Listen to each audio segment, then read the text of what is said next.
Intelligentsia. Limit Break.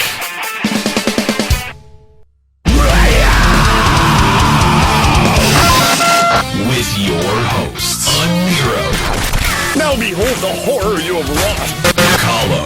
I said don't take your clothes off. Juxtaposition. I don't get it. Ascalia. Holy shit, totally forgot about him. And Mika. Oh my god. LimitBreakRadio.com. 5, 4, 3, 2,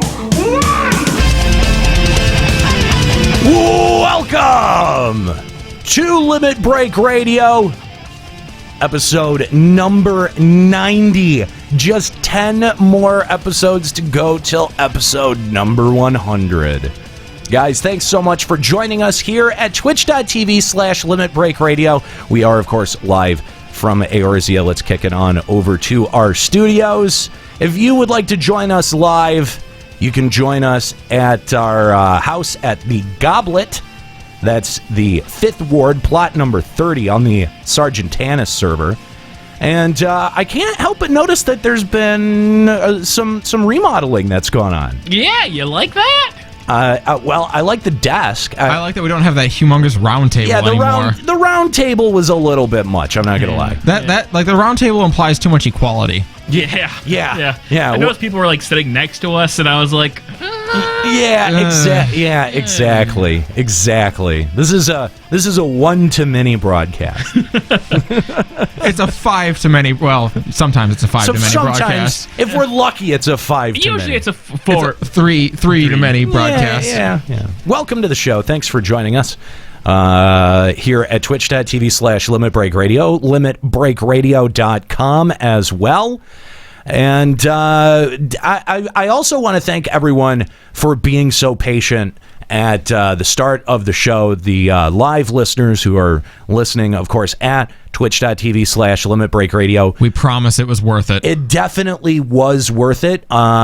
We were about 30 minutes late starting the show today, and it's for very good reason, because we were recording an interview with Austin Creed, a.k.a. Xavier Woods of the WWE, and he came on to talk about his gaming channel, Up Up Down Down, which is awesome. And it's a great interview. Believe me, it's a great discussion.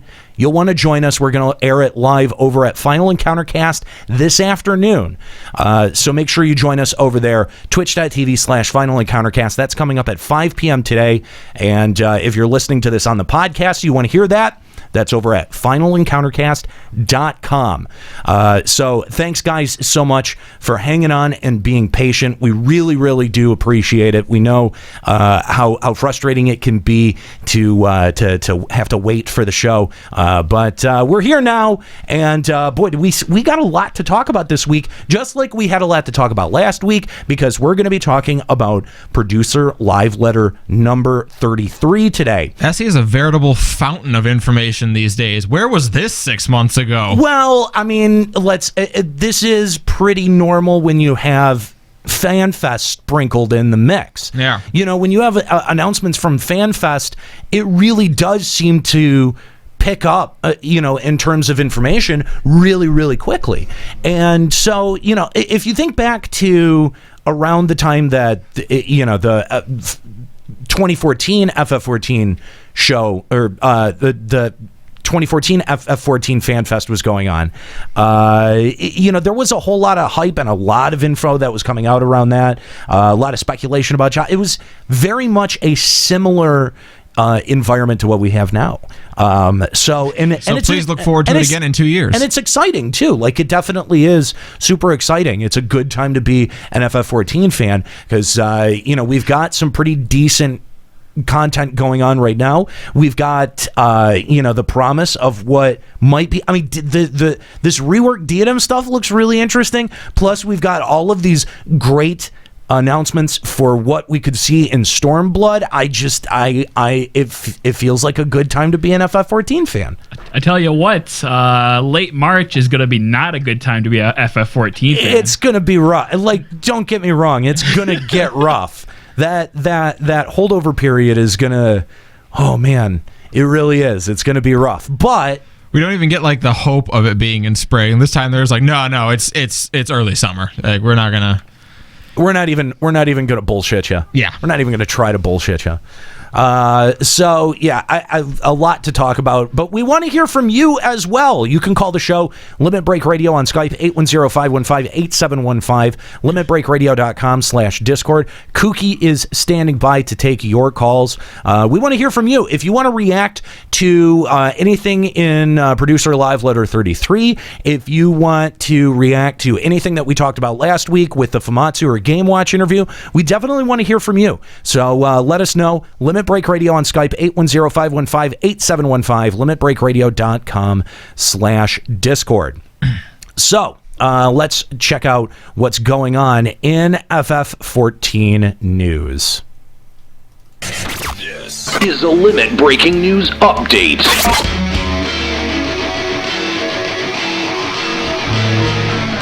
So the FF14 Cat Shop is having a holiday sale. It's like they made these Winter news sale, articles just for you. Yeah. You're so excited. I know. Don't miss the chance to save on optional items. A whole bunch of stuff is on sale. If you... It's Black Friday, man. Get in the spirit. Well, Cyber Monday. If this is some stuff that you care about, there's a whole list of everything that's on sale. The Minfilia outfit's on sale. Good. Which Minfilia outfit? The old one. Wait a minute. Can it be the dead one? one? Her nightgown. Can it be the dead one? Well, I guess she is dead, but you get the hair too, so it's worth it. Yeah. Also, the Bennu mount. Yeah, that's a thing. It's on sale. Really ugly. It's a big bird that I don't How want. expensive is that? I mean, all of the mounts seem to be like $18. Oh my god! Wow! On sale? For On 18. sale? Yeah, for yeah. 18. I'm pretty sure. Yeah. Shut the fuck up. What was Schleppnir? 25? 24. 24. God. Jeez. What? I bought that twice. Yeah, and that doesn't make it any better, you understand. That actually makes it worse. Oh my god. One was for a Nero. I know. Yeah, and he rides around on it all the time. The gift of giving. Do you have one? No. Do you want one? No. I don't ride around on it all the time. I know. That's really rude. My go-to is my Chocobo. It always... I mean, it doesn't feel like a Final Fantasy game. Unless you use Chocobos. I don't know why. Well, if you get one of those sweet Sophia birds, you can ride that around. It's pretty hype. Those birds are stupid. And I feel like you're not getting into the spirit of the season. I'm not a fan of the birds. A Chocobo You want the is a ponies? bird.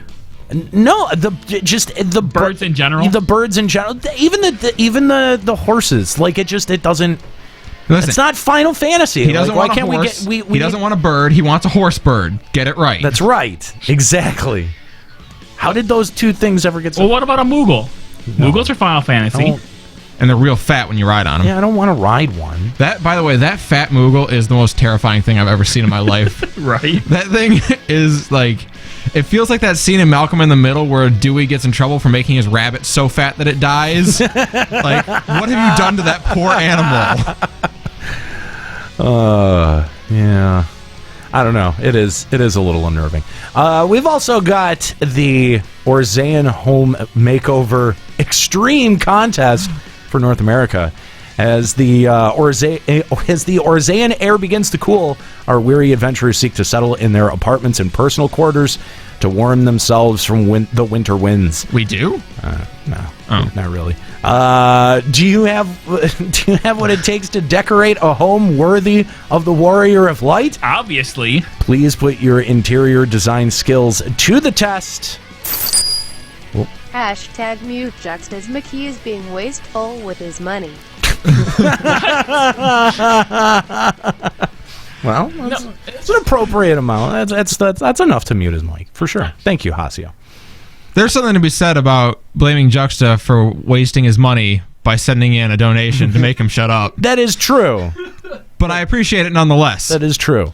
Put Juxta, are we entering our house in the makeover contest? Yeah, with Stage D. Stage D. That's what we're calling it now. That's what it's always been called. Stage D. Oof. Can we have Escalia up on Stage D, please? Jesus. What?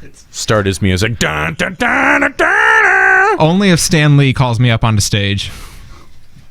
Stan Lee. Yeah, he was in Deadpool. Oh. Put your interior design skills to the test by arranging a room in the theme of winter. So it's got to be a winter themed D stage. So just dye it white? Okay, there you go. That's easy. I'm surprised that you wouldn't get a little bit more into that theme, knowing how into Frozen you are, Juxta. Well, I mean, I guess I could, but do you want me to All right, you know what? For you, Aniro, I will redecorate our room, our studio, and make it Frozen themed for you. Can we have a Disney house? Can I have a Chocobo house? No, I don't want a Chocobo house. No Chocobo house. Anyway, the prizes include the Scarf of Wondrous Wit. I have that. The Airman Choker, Mandragora Choker, Bluebird Earring, and Noble Barding. So, if you care about the details on how to enter, you can find that over at the Lodestone. All right, you get your mic back. Oh, thank you. Yeah. So there you go. That's what's going on in FF14 news. There's a little bit of LBR news that Kyle wanted me to put out there. That's right. Yes, we do have some LBR news. He said next week, not this week. So next week. When Kyle is actually here. Whoa, he's gonna be here next week? Really? Hold the. He's gonna grace us with his presence. Oh boy! I know. And so excited because he's gracing us with his presence. He's gonna hold an auction so we can give him more money, and he's going to be auctioning off the privilege of a full Fantasia for him. Oh, so you can detail like how he looks and stuff. Like, wow, the privilege. Ooh. So he's going to grace us with his presence to auction off the privilege of changing his appearance. Yeah. Wow. So he shows up to beg for money. Great. Awesome. Yeah. Well, hey. It's money, man. Yeah, I know. But I think he thinks he's entitled to some of it, which is not the case. Not correct at all. Oh, honey. Something, a little bit of LBR news, something else that I wanted to talk about real quick before we started in on Live Letter 33 here is, I've talked about my employment situation a couple of times here on the show, and I just kind of wanted to keep you guys up to date with what's going on. So a couple of months back in July, the station that I worked for went through a format change and changed to a new format. And as a result, my responsibility around the station changed dramatically. So I was going in for maybe between 7 and 15 hours a week.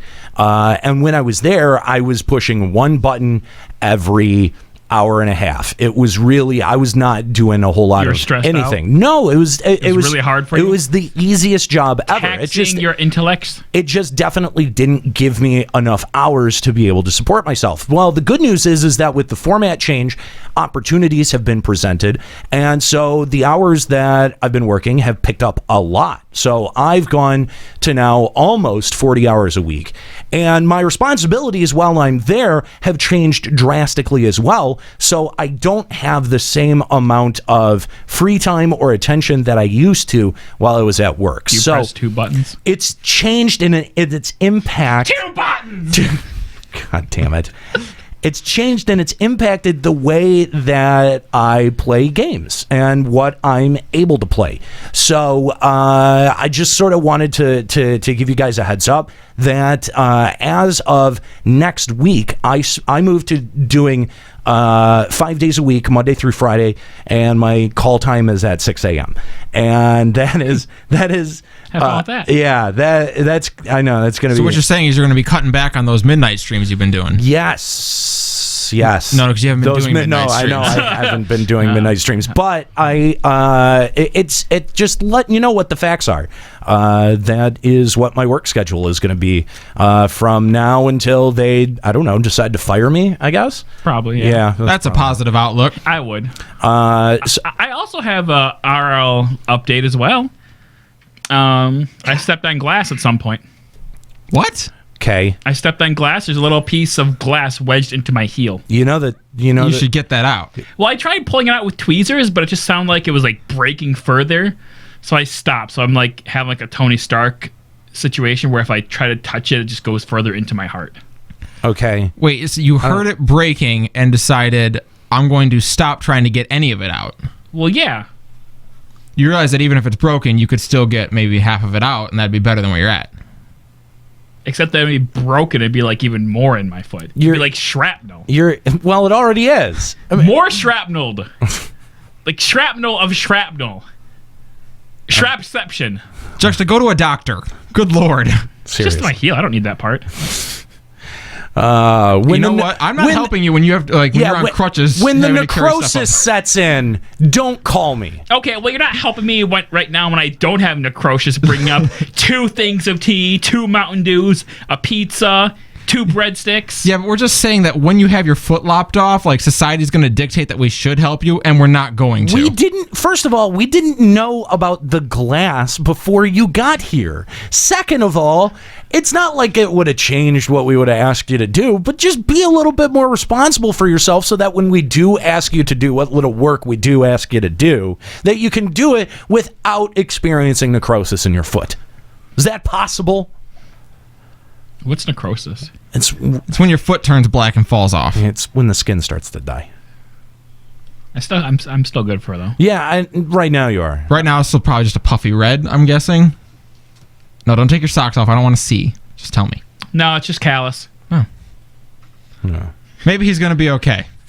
You know what? You can. I don't really have like skin on my feet anymore. It's just all calloused on. Can you put your socks back on because it really smells, or your shoes or whatever? No. It smells in here really bad now. Thanks. It's fine. I didn't. Well, it's already smelling nobody in here, needed. so we can Nobody just leave it needed off to now. see it. Nobody needed to see it. Nobody asked for that. We don't even Do you have the wanna touch cameras it? on. No, I don't want to touch it. absolutely not. If you go against the grain, you can feel it like prick into your thumb. Yeah, but you get a boner and it's weird. Do you not? Dear God, help me. And on that lovely note, so by the way, I just wanted to mention also that we are a weekly show by your support over at patreon.com/limitbreakradio. although with commentary like that, we don't know why. I know. Yeah, we have no idea why, but apparently you do see something in the show that's worth supporting. But just a reminder that this is the last week to get in a $20 pledge for November for the first set of Kahlo's postcards. So if you want to get the first edition, it's a limited edition, changes every month, and to be able to get it from the start, you gotta start it right here on November. Yeah. I was gonna say Monday. I saw the first picture too. What? Yeah. No. You don't get to see it first. Oh, I saw it first. Oh. Since I'm prominently featured in it. Really? Oh yeah. Is it the finished product? I think I saw a work in progress. Okay, I saw a work in progress. I don't think I've seen the finished one. Is it you staring at your desk disappointed? It should be, but no. No, that would be funny. Don't worry, it's just as insulting. So yeah, the first set of the first image on the postcards. First postcard from Eorzea. That's right. There we go. That's going out this month, and we'll post a digital copy of it on our website. You know, we'll have it on the Patreon for people to see. We'll have a gallery of it, a running gallery of it, so that you could see it. Yeah, we'll have like a whole bunch of watermarks that like just ruin the image. So Yeah. You can't steal it, you thieves. That's right. Miri wants a stretch goal where we perform surgery on Juxta's foot. Okay, well there was Oh just so you well no, that means we have to touch it. Well, no, we just use implements to touch it. Nero, there was a really, really good drop in there, and my drops are muted, so nobody got to hear it. I know. I'm really not sad at all. I'm going to drop it right now. It was really good. Are you ready for it? I am now. Idiot. What? That was a really good one. No, it really wasn't. That was awful. By the way, I want to remind you that we are sitting at $1,859 on Patreon. And if you're a fan of Final Encountercast, which, by the way, will feature today Austin Creed of Up, Up, Down, Down, we will, for that show to remain a weekly show, the Patreon's got to stay above $2,000. So definitely head on over to Patreon.com/limitbreakradio patreon.com/limitbreakradio and give whatever is comfortable for your budget. If it is $20 a month, hey, that's cool. You get the cool postcards from Eorzea. But if it's not, we've got we've got gifts to give you at almost every level, access to bonus content through Patreon, all kinds of stuff. So head on over to patreon.com/limitbreakradio and give whatever you can, if you can. So all right, let's talk about live letter 33. So I just want to mention, I did watch this live. I know, Escalia, you I watched also... the first half of it or so. Hashtag mute Juxta dropping the ball on drops. How am I dropping the ball? That was Nero's fault. The drop sucked anyway. It was terrible. It was perfect in context. It wasn't. It was. It was not. You have no idea because you don't even know what the context was. I'm going to go back and listen for the context now, and it's still, I'm not going to be able to... Great. We're just going to get a message later tonight of you saying, thanks for wasting more of my time. Exactly. Yeah. Anyway, thank you, Taco Tuesday. Anyway, so the notes that we're using are based off of Marco Turn, which you can find at twitch.tv/MarcoTurn and on Twitter at Marco Turn. And the document is care of Mr. Happy, which you can find at twitch.tv/MrHappy1227, Twitter at MrHappy1227, and on YouTube, Xenort1227. Xenort. You really, bro. What? I'm talking to Happy, bro. That name. I know people give him shit for that all the time. First time getting to floor 90 in POTD 3DPS 1 tank. Tank bitches about not having a healer.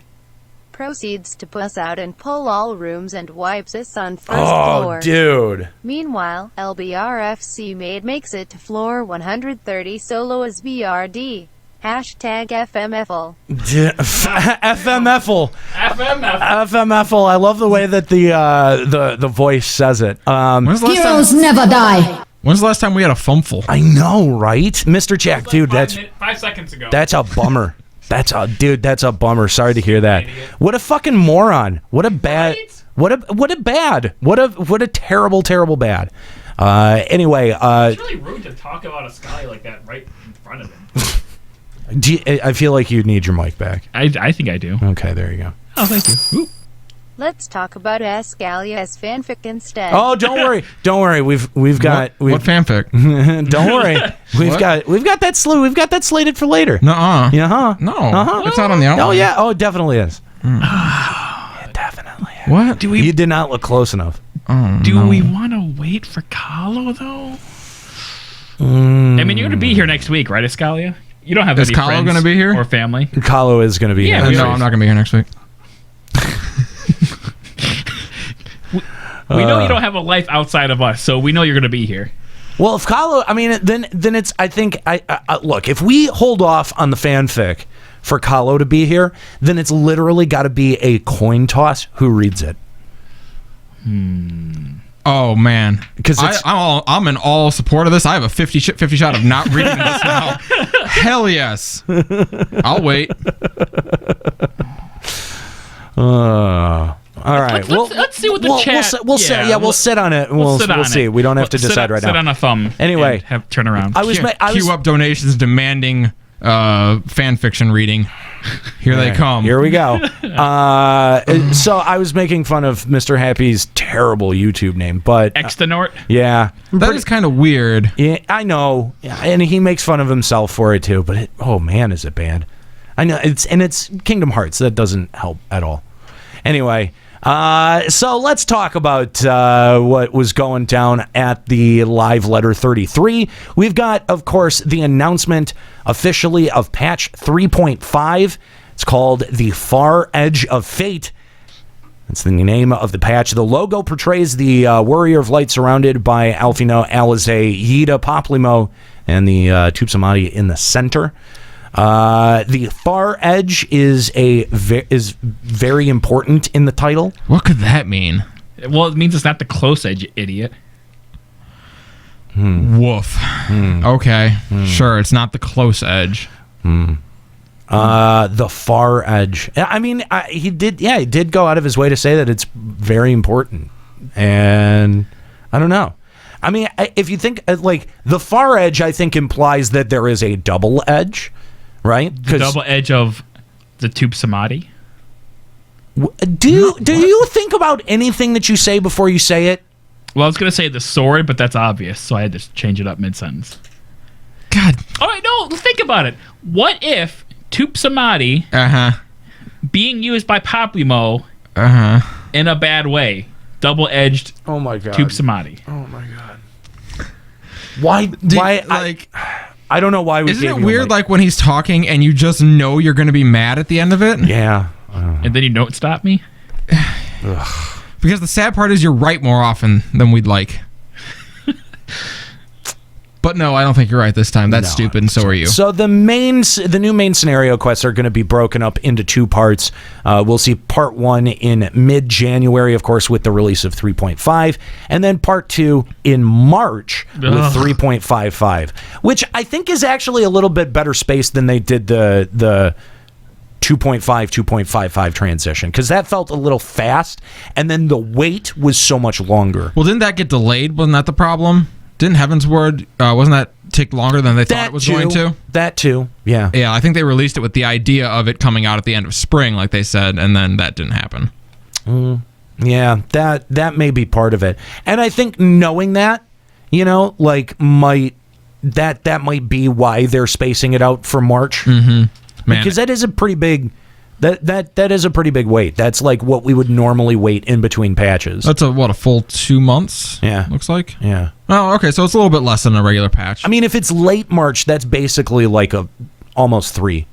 Yeah, it'd be mid-January. Yeah, 2.5. Yeah, 2.5. So there's also going to be new Warring Triad quests. We'll see that come to an end, which, by the way, I have been reading the Encyclopedia Eorzea, and courtesy of Juxta. I hear it's got a lot of pictures. There's a lot of text. Oh, there's a lot of text. Oh my God, is there a lot of text? And the pictures are kind of crummy. No, the pictures aren't good. Is it size 16 double space text? No. Oh, that's how I got through college. But it's really interesting because I just got to the other side of the part that talks about the Third Age and the Allegan Empire, the rise and the fall of the Allegan Empire. A lot of really interesting stuff in there about the Warring Triad. Real quick, what's the most interesting thing you've read in the lore book? Wait, we were talking about this beforehand. He read about the weight of coins. That's right. That is actually the most. When Callow puts his foot in his mouth enough where you wonder where Scoro went, feels badman. Okay. Callow's not here, right? Crimson, right? Did you mean Juxta? I don't know. Well, we sound the same, apparently. I guess you do. Do people think you're actually the same person? Sometimes I just talk louder and then I'm Callow instantly. That was not a bad Callow impression. I was gonna leave because it was terrible. No, that was really bad. That was really awful. And that's kind of the point. That was terrible. Let's see your Callow impression. I don't. That's right, you don't got one. I don't have one. He doesn't have a mirror to look in. So all right, we're gonna see the It's very vain wrapping up of. Yeah, we get it. Thank you. He didn't get it. Telegraph the joke a little bit more. Jeez. New Warring Triad Warring Triad quests. New side quests are also coming. The Scholasticate and Hildebrand are going to be in there, as well as what I assume a tease for Anima weapons. The last step for Anima. Is that the last or second to last? It's coming up on. Okay, so I have a question then. Is this all in 3.5, or is this all? Some of it might be in 3.55, or what? I'm going to say that some of it is probably going to be in 3.55. Can we just have like all that stuff in 3.5 and then more of the same stuff in 3.55? So we have double the stuff? Like double stuff Oreos? Well, I don't think that's for us to say. I think we'd have to ask SE on that one. I think that's what I want. Let's get in touch with Aya and Akmorn and see if they can hook us up with that. Get on that, Kooky. Yeah, Kooky. All right, so here's something that I think is pretty interesting. We're going to see 2 new dungeons, of course. But the dungeons that they've are going to be putting out, one is Baelsar's Wall, which we'll see finally our push up towards Alamigo. The first time that we'll see the other side of Baelsar's Wall, because I believe that was constructed long into 1.0. I mean, it was up during 1.0. So this will be the first time that we will venture beyond the confines of Baelsar's Wall. It'll be interesting. Who ended up paying for that wall? I believe it was the Alamegans. Was it the Alamegans? I believe it was the Alamegans. Well, they certainly did the labor, I'm sure. Yeah. What do you expect to see on the other side of Baelsar's Wall? Pushing into Girabanya, I expect to see a lot of forests around the Black Shroud. I'm gonna think that the first set of zones is gonna be kind of similar to the Black Shroud. I don't know. My FF11 senses are tingling on this one, where you're going to see the other side of the wall, and it's going to go from forest to desert in like the blink of an eye. You think? Yeah, I think it's like we're going to get up the top of the wall, and I'm like, oh, it's garbage over there. No, I'm going to go the other direction. I'm going to say blink of an eye, snappy finger. It's going to be like all technology, like we're back in Astra Meridium, and it's just going to be like all Garlemald technology. Well, I mean, but there's a lot of space even between where Baelsar's Wall is and where Alamigo is, and I don't think they just paved it as a parking lot. So it's just going to be. We just gotta get rid of this fucking forest. We can park all of our Garlean ships here. So they've raised everything on the other side of it, and it's going to literally be nothing but castrum tiles from here all the way to Alamigo. Yeah. I'm totally digging. They just glassed the entire plane, and it's a humongous parking lot. There's just Magitech mounts as far as the eye can see. They paved paradise and put up a parking lot. It's a shame, really. It really is. Is there gonna be an Alamegan staring by the side of the road crying? Just one tear falling down. Yes, exactly. I don't know. That's the opening cutscene. I think the first quest that we get there should be them complaining about how much parking costs. Got to feed the meter. I don't even really know what to expect for the climate for Girabanya on the other side. I mean, because we've seen a variety of different climates sort of represented in all of the promotional material that we've seen for Stormblood.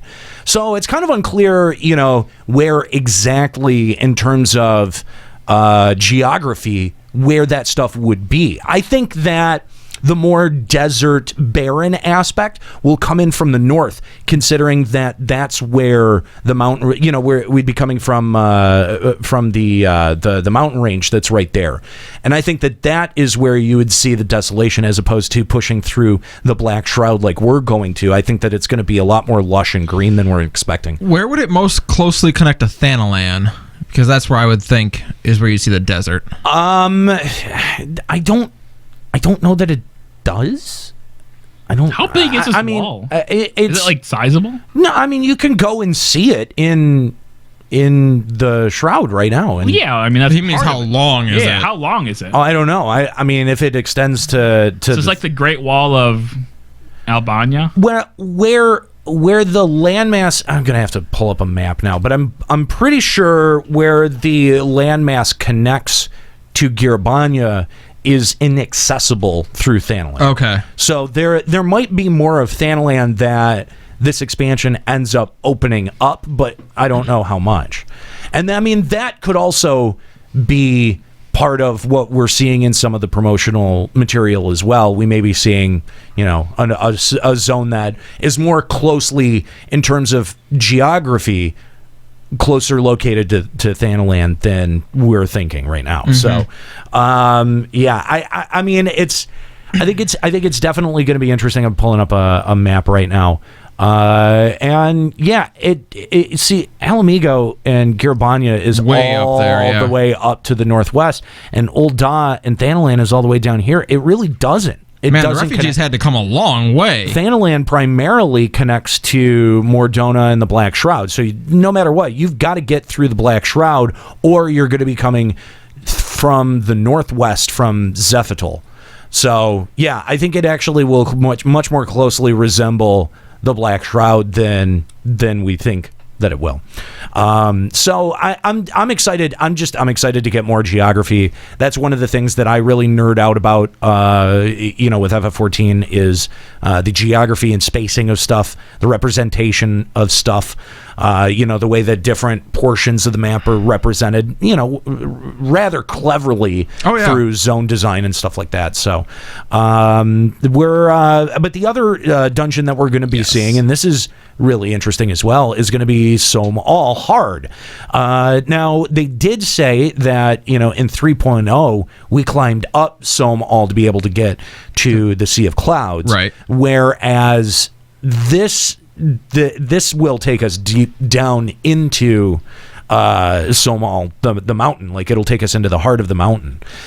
So I think that's a trope that SE likes to play with. Yeah. Like you see it with like Mount Galug in FF9 and with two different in FF1, 2, and 3. Like, they love delving down into the center of the mountain, of whatever this great mountain is.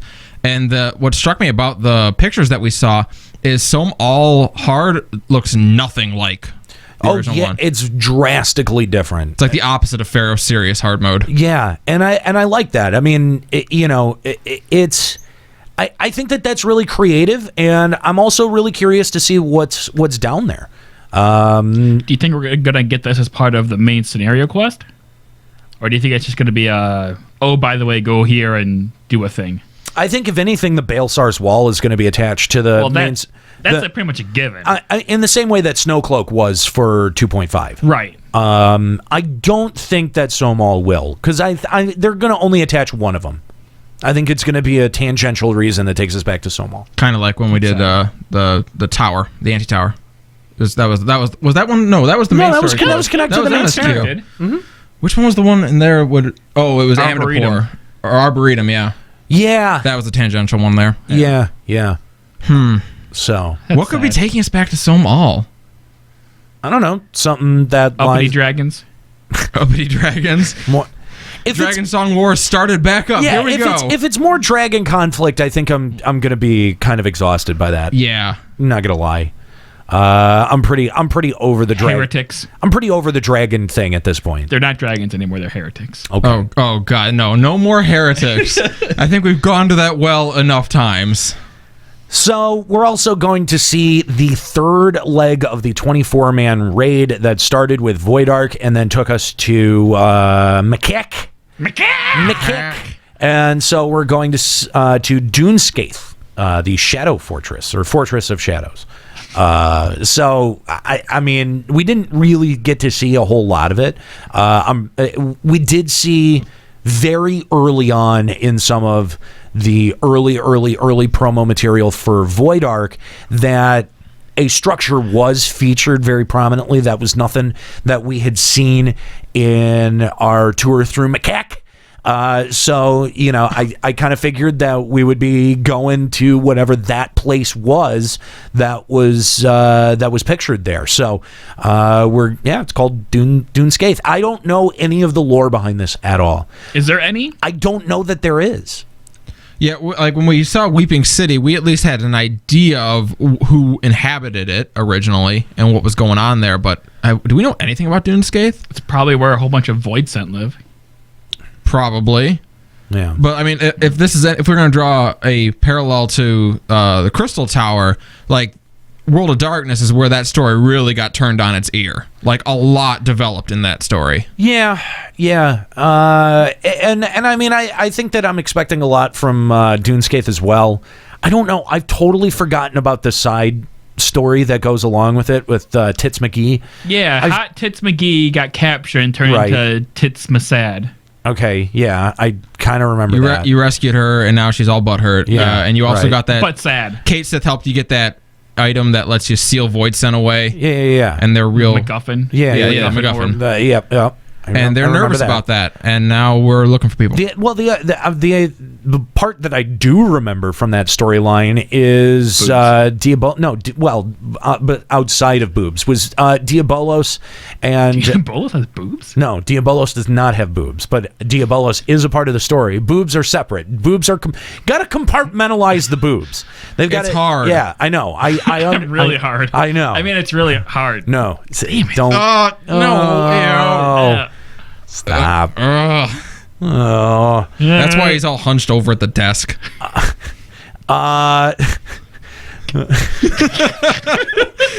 You can see him literally trying to force the image out of his mind. I'm like closing my eyes, going, ew. I see it when my eyes are closed. All right, well, just instead of think of me just like instead of being hunched over, just extending myself out. Splayed. Spread eagle. It's on display for everyone. So Diabolos and the clown guy that's at the bottom of the other Kefka. Yeah, the Kefka guy. Yeah. I forget his name. Anyway, Deontay. I don't know. That's a Pokemon, I'm pretty sure. That's right. So anyway, those two dudes are conspiring to do something with the big coffin. They're doing, and they send it. Yeah, they sent it into the void, and now we don't know what's gonna happen with it. That's the only thing that I do remember. So, and even that I don't apparently remember very well. I'm pretty sure that's all that's actually happened. Is with twirly mustache. Kinda, yeah, actually. That's basically all these stories are until the third part of it, and then it's like, oh, let's wrap up everything because we ran out of time. Why does LBR explaining lore sound like drunk people explaining history? You know what? You're not wrong. You're not that far off. And it has something to do with the alcohol we drink before the show. Yeah. Now I can only think of Hitler twirling his mustache. Hitler didn't have enough mustache. Yeah, you couldn't twirl that. You're really bad at mustaches, specifically. I don't know how that's a thing that you can be bad at, but you are. So they mentioned specifically that the first boss will be on an airship and you need to watch your step. Any thoughts? It's going to be a falling mechanic. Maybe you need to fall on purpose. Maybe you need to fall at the right time. More quick time events. No. Well, I mean, like, can you imagine? You can't see below you, but you have to time your jump off of the platform so that you're caught by another platform down below. Airship. But if you're wrong, if you time it wrong, then you fall on spikes and you die. It's like jumping off of the Titan platform on purpose. There you go. I just made a new thing. You're welcome, Square Enix. That's way too hard for 24-man content. I know. Actually, it sounds kind of easy. Sounds fun. I want to do it. Telling people to jump off the edge at the appropriate time. Yeah. No, trusting people to know when to jump off. Yeah. You don't tell them. They would telegraph it for sure. But it wouldn't be like the quick time event in Alexander right now where you literally press the button. You would have to jump. It would be like a leap of faith sort of thing. If they were to do that, they would have to have a railing, so you literally have to jump off the edge, not just run off. Okay. All right. I like it. That's fine. I'm into it. Yeah, sure. Yeah, that's fine. That's the end. The only time when railing will kill you. Yeah. That's actually not bad. Right? That's a nice little twist on that. I like that. Someone in the chat asked, do you think So Mall Hard could be us going to find a sale?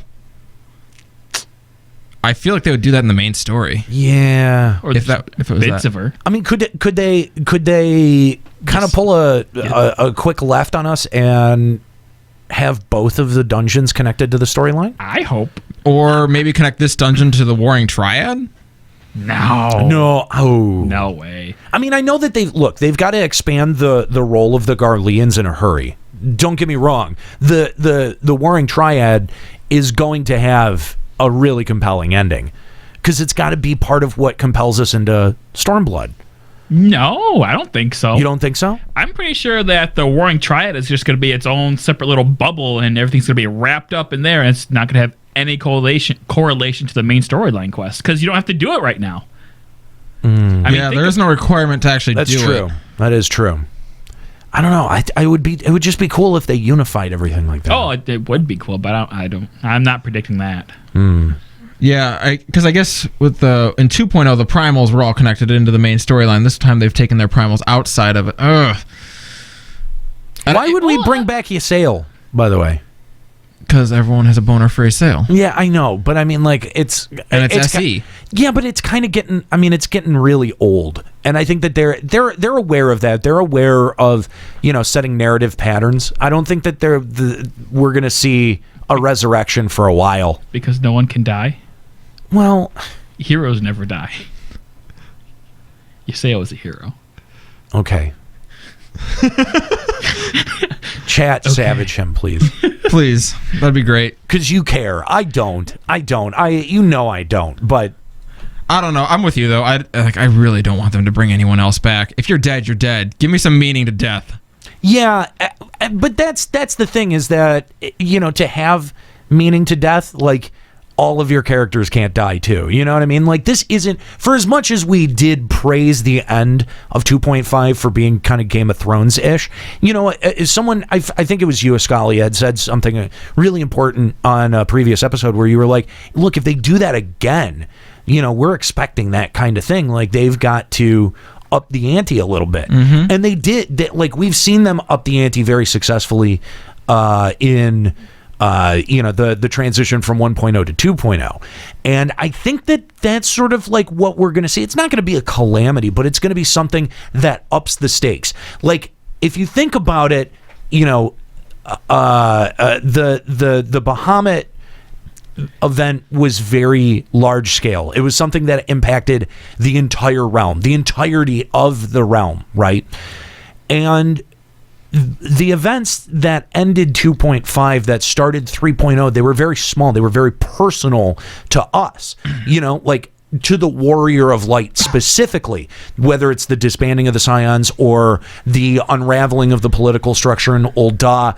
Like they were earth-shattering events, but they were also very small. It was micro, and they focused very much on the character building. So I think that we have to kind of sort of like reset our expectations for something that's going to, I think, be a lot larger. Something bigger. Yeah, the scale of it is going to be a lot larger. The threat moving into 4.0 is, it has to be larger because, and again, they did it very well with 2.0 to 3.0 because they knew, look, we can't outdo Bahamut. How do we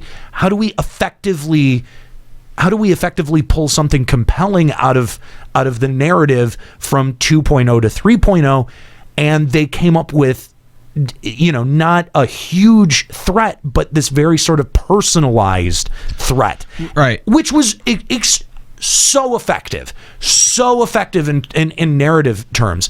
And being the smart storytellers that they are, I think that sort of resets you now for a bigger, larger scale, more existential threat moving forward. I agree completely, and Yoshi has alluded as much because he realized during the 2.x campaign, a lot of people kind of liked the Garleans. Like, I think everyone at one point, whether it was the first time you saw them or during those stupid ass Titan quests leading in before you fight Titan where you have to make yourself a party, basically, I think everyone at one point said, can I just join the Garleans? Fuck this place. This place is stupid. I want to be in the Empire.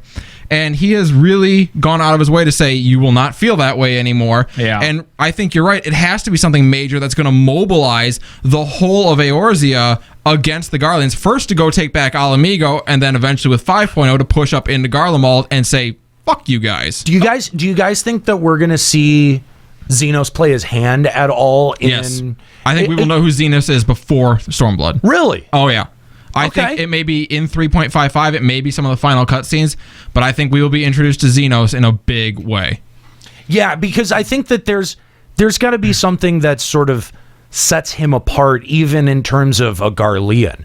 Like, I'm sort of, the Garleans are very cutthroat, and you see they have questionable ethics, but their heart is in the right place. Well, no, but I mean, like, there's a lot of fighting for the throne, like fighting for the power of the Empire.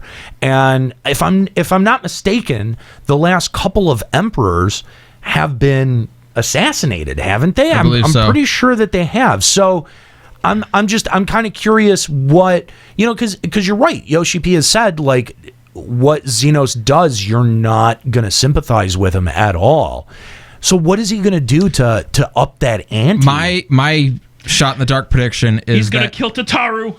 No, my prediction is he's going to catch and execute Alphino, and Alicea is going to move into kind of the Alphino role in Stormblood. But that's playing at like the personal aspect of the whole thing. Yeah, that's sort of the micro level. I think that he's got to do something that's so big that it would almost be considered a calamity if it wasn't at directly the hands of a Garlean, right? Like something like almost wiping out all of Gridania. Right. Like the shroud is gone. Right. Like for example, when you look at the calamity and who's responsible, yes, the White Raven receives a lot of the credit for the Meteor project, but at the end of the day, everyone pins that on Bahamut. Like it's that squarely on Bahamut's shoulders, right? Like it wasn't Nail that was directly responsible for the destruction, right? Like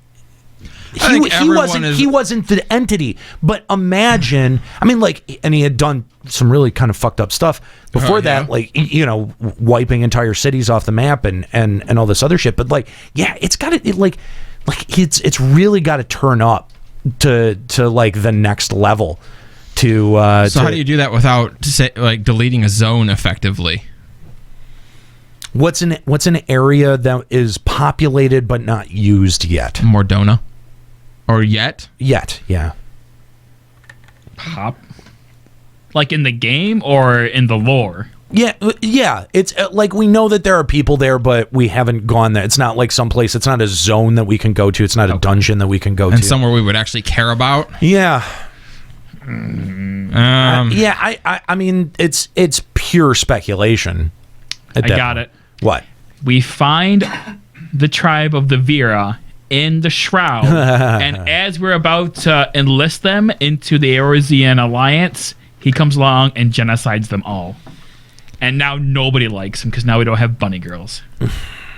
I don't know, man. I mean, when you, because I've been again reading up on a lot of the lore, specifically around a lot of the calamities. You know what I mean? Like people have done some really fucked up stuff, and I'm just not sure what exactly Xenos could do as one man to really make him that hateable. Like Yoshi P was very clear. You're gonna fucking hate him. Yeah.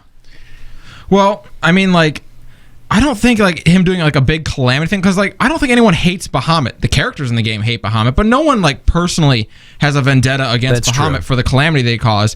It is those small personal things that actually drive the players to hate. It's the things that affect our character specifically, or our interpretation of the story specifically. That's what drives players to hate someone. That's true. Not the characters in game. That said, someone point out that executing Alphino might actually gain him a lot of fans, so it may not be that. The only thing that I can think of, which I don't think they will actually do, is him having the Garleans sit down with the world leaders, and we're sowing for peace. We're gonna give back all of Eorzea to you because something big is gonna happen. We need to prepare for this. And oops, you're all dead now because I'm the Empire and I betray you all. You said he murders all the he murders leaders? The Sultana again.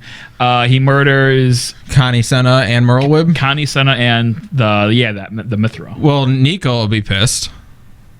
I don't know. I don't see that. I don't see that happening in Square Enix's game is the thing. No. Which really makes me sad. No. Because I want to feel like anything can happen.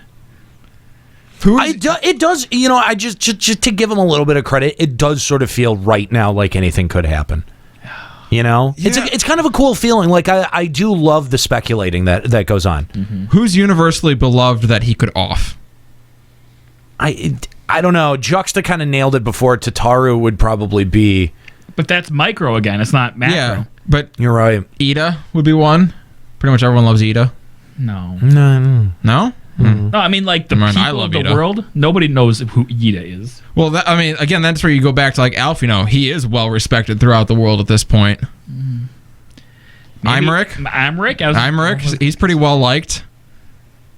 Yeah. But, what if Lucia playing the super, super long haul? Ooh.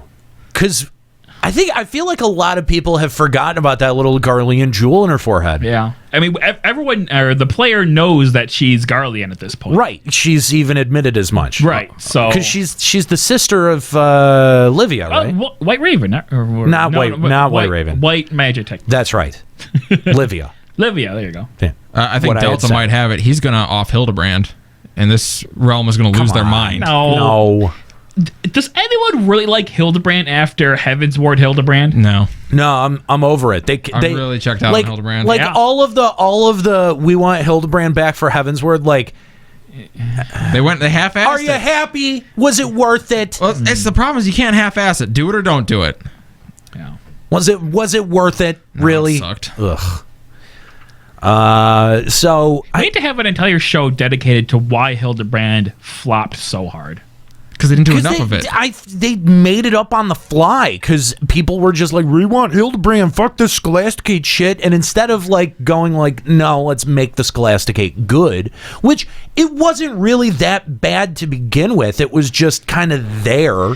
The problem with the Scholasticate was it threw too many people who are two the same at you wearing two similar clothings all at you at the same time. I can't keep track of it. I just want to point out, or ask you guys, how many cosplays of Hildebrand or Godbert did you see out at FanFest this past year?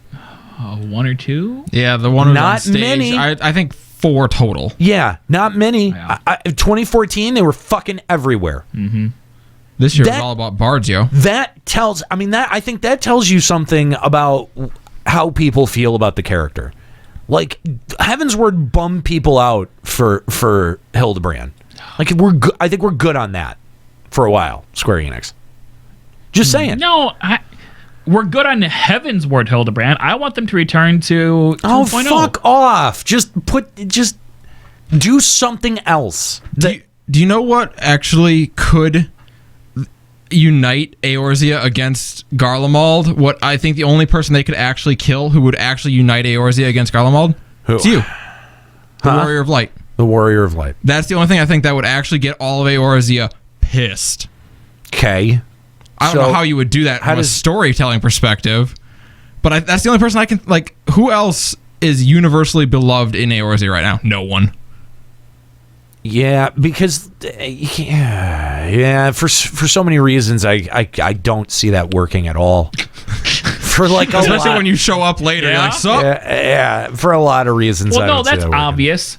We're primals, remember? We are summoned by the hearts of all Eorzeans to be the bastion of light and the hero that they need. I don't think that's right. Maybe they're going to put out a cartoon show that features Heidelin prominently, and we're going to get real offended by it.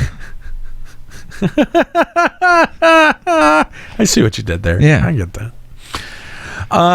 Well, and let's keep our tinfoil hats on for just a second here and go back to the 3.5 announcement artwork that was there, because a lot of people have pointed out that Yida on that piece of artwork does not have her neck tattoo. What do you think that's all about? Oh God, Nika's gonna be unbearable. What do you think that's all about? Clearly the tattoo is a magical mark, and hers is not an official one. It's just something to hide her, and she's going to throw it away because she doesn't need it anymore because she's going out back into the open. And therefore, Lady in Red is once again Yida. That's juxtaposition. Juxta's always right. Isn't that what Nika thought it was? I'm starting to have this theory that maybe Yida's actually two people. That we're getting an illusionist plot here. That she's that one of them has the tattoo and the other one does not. Is that why she seems so aloof all the time? Because she literally just wasn't there for the last conversation? Yeah, kinda. Okay, so one of them doesn't have the tattoo, so would that be represented in game? If you went back and Do like, I have and, to level and if the you character? hang on, no. If you went back and you watched certain cutscenes and there was no neck tattoo, how fucking mind blowing would that be? Because that means they have it planned out since like 2.0. How mind blowing would that be? What? It'd be like it would be like what was that little blonde brat from Full House? The one there was Mary one Kate and Ashley. Yeah, the one character played by two twins. Right. Yeah, it's one cover identity taken by two people. I got a friend playing through the story right now. I'm going to tell him to keep an eye on Ida's tattoos. The Prestige. Sorry, thank you. Snarters. Sorry, wrong movie reference. Snart. I can't. Oh, sorry. I forgot which fucking magician movie it was that was released at the same exact fucking time. Oh, it was Now You See Me. My bad.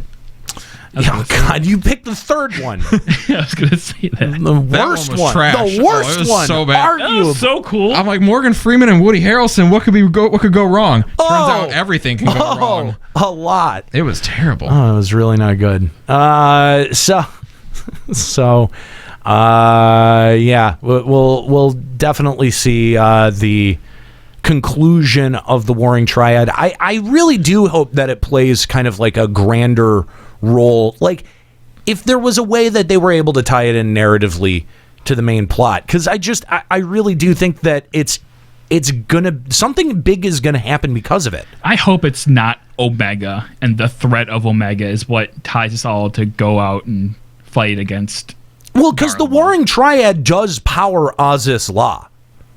So what happens if Aziz La loses power?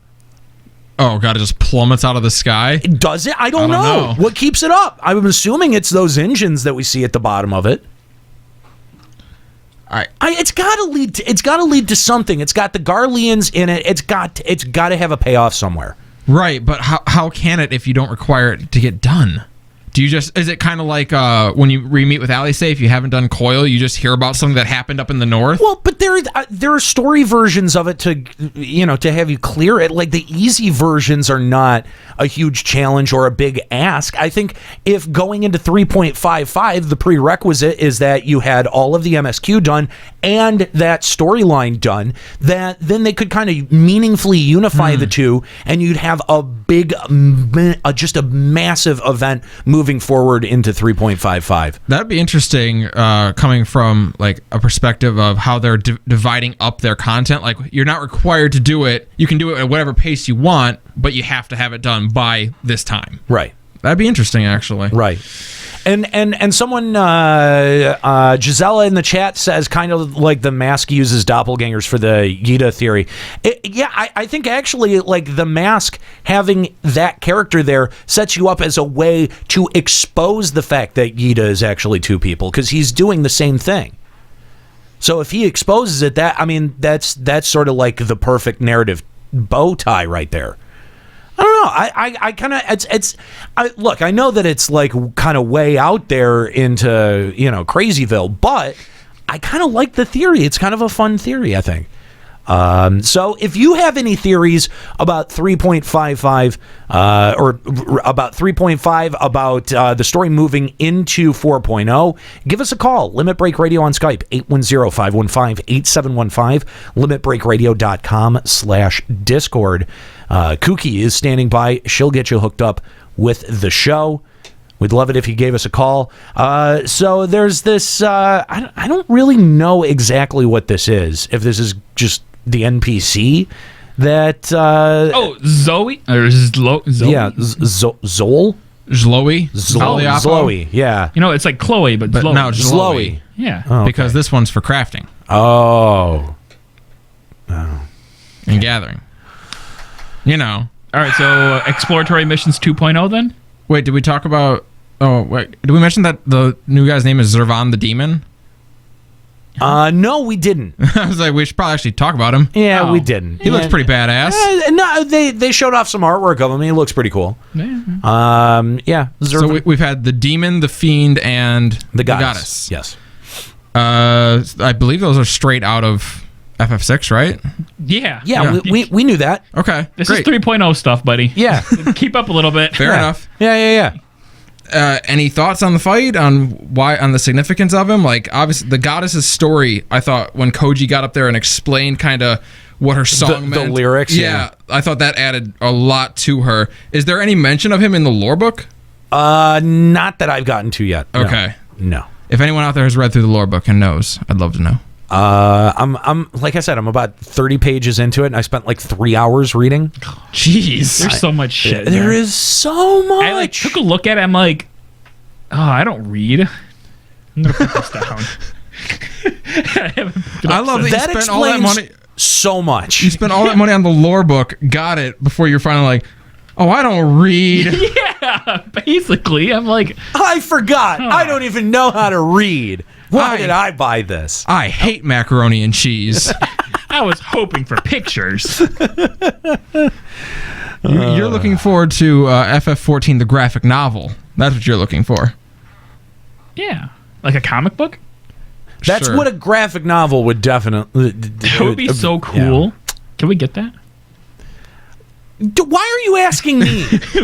As if I control these things. You have contacts. You have the same contacts. I don't wear contacts. They hurt my eyes. Oh my God. You're a monster. You're actually the worst. I hate you so much. But it's fun. Called it. Oh. Juxta, I'm surprised that you're not into the Zloey thing more. It says glamour elements will play a role. It's going to be a big deal. Yeah, I'm going to buy the glamour off the market board because that's all crafting is used for, is to give people who have lots of money more money. Yeah, okay. Yeah, you're not wrong. Yeah, okay.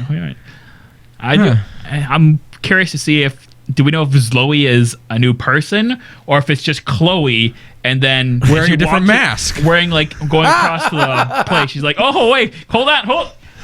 Hi, I'm Zloey.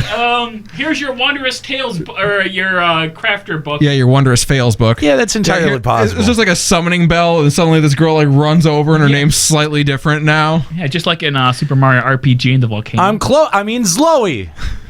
Yeah. That's possible. That sounds right out of Essay's playbook. It's basically Wondrous Tales for crafting. Crafting gathering, yeah. Basically. Okay. Cool. So the part you've all been waiting for. Yes, let's talk about Exploratory Missions 2.0, which is the reworked Diadem. This is really interesting. I don't totally know what to make of it just yet, but tell us about it. All right, so the pre-existing exploratory missions have been heavily updated. But what does that mean? There's going to be hunting exploratory missions and gathering exploratory missions. You'll be determining which missions you want to participate in. The map itself will change from what it was before. So I'm wondering if they're going to take excerpts of the map that they had before and use that like a chain of islands or something. You know what I mean? If that's going to serve, or if it's going to be a whole new thing. I have to imagine that they didn't have time to rework all of the assets for it. It's got to be taking place in the same zone. Yeah, man, when I went to Diadem the first time, all I could think was, this is a huge place with nothing in it. Like, you just fly for like 2, 3, 4 minutes at a time. It sort of was. It did sort of feel like, hey, let's show off flying. Yeah. And it's like, oh, hey, flying is just moving in a straight line until you get to ground. Kind of, yeah. So, yeah, the fact that they're removing the old Diadem, do you think that that's a good decision? I mean, because no one was doing it. Yeah, I mean... Literally no one was doing it.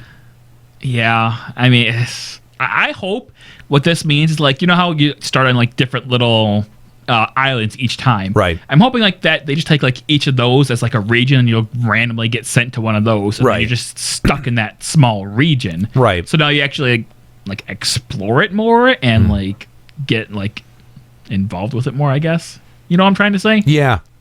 Yeah. You actually explore it rather than just fighting on it. Then just wander around and look for the other party. Wander around, look for their air currents, then fight at Dinosaur Island. Yeah, pretty much, yeah. Let's see. Players will earn equipment from completing duty requirements, and the Disciple of Land completes duties Gathering. So good to know that equipment is going to be coming from this. I kind of hope that it's not that randomized stuff. I hope that it's like a set of equipment. When you say randomized, do you mean the stats? The stats I think the stats being randomized is fine. Yep, that's fine too. I think, and random glamour was poor choice. Yeah, I think if they gave it a static appearance that, or if it had a unique static appearance that you could glamour away, that would be fine too. Yeah. Or like if they just had to have like a new glamour for the pieces. Yes. And then if they wanted to have a random glamour on top of it where it starts, sure, fine. But make it so if you dispel the glamour, you have something new. Right. Yes. Exactly. So that you're not in there and like you have to actually take it to an NPC or have a dispelling crystal to know exactly right. Like what you got. That'd be kind of like that. So let's see. The missions will also include bosses that require 4 parties to clear. 4 parties. That's interesting. That's big. That's interesting. 4 parties. I have to wonder. I don't think it'll. Do you think it'll start you with 4 parties, or do you think that this will finally be an event where you have 4 parties that all queue in at the same time, but that they start from different areas and they're working towards one big objective in the middle? That's sort of what that was what I envisioned after hearing this. And I'm curious what you guys make of that. So, like 4 different groups working towards the middle and then a big fight at the center when they get there? Or they just make it there? I mean... They haven't done a fight based around 32 people before. Well, let's take a look at this other statement because I think that it'll inform the opinion. In case you haven't read this, unlike old Diadem, this will have it will be mostly guided content as opposed to just flying around and killing stuff. Not directly in 3.5, Diadem will be unavailable starting in 3.5. New exploratory missions will be implemented sometime in 3.5X. So it may not be in even 3.55. That may be in 3.58. Oh God. Ugh. I know, actually, right? You know what? No, I think I might be okay with that because it'll give us it'll something to sate us for that 7 weeks. Yeah, that'll be cool if like March is here, we're all dying for something, and then suddenly new Diadem hits. Diadem hits, and it's not garbage. So I mean, and they don't specify what exactly the makeup is. If it's a light party or a full party. If you need 4 full parties, that's a lot of fucking people. But it does sort of hit at the scale that Diadem was looking to achieve in its first go round. But if it's 4 parties of 4, I think that's way more manageable. But then why would they just say 2 full parties? Because that's all 4. No, you're right. Well, I think what is key, like you pointed out, is that they say this is more guided as opposed to just drop you in the zone, go do what you want. Right.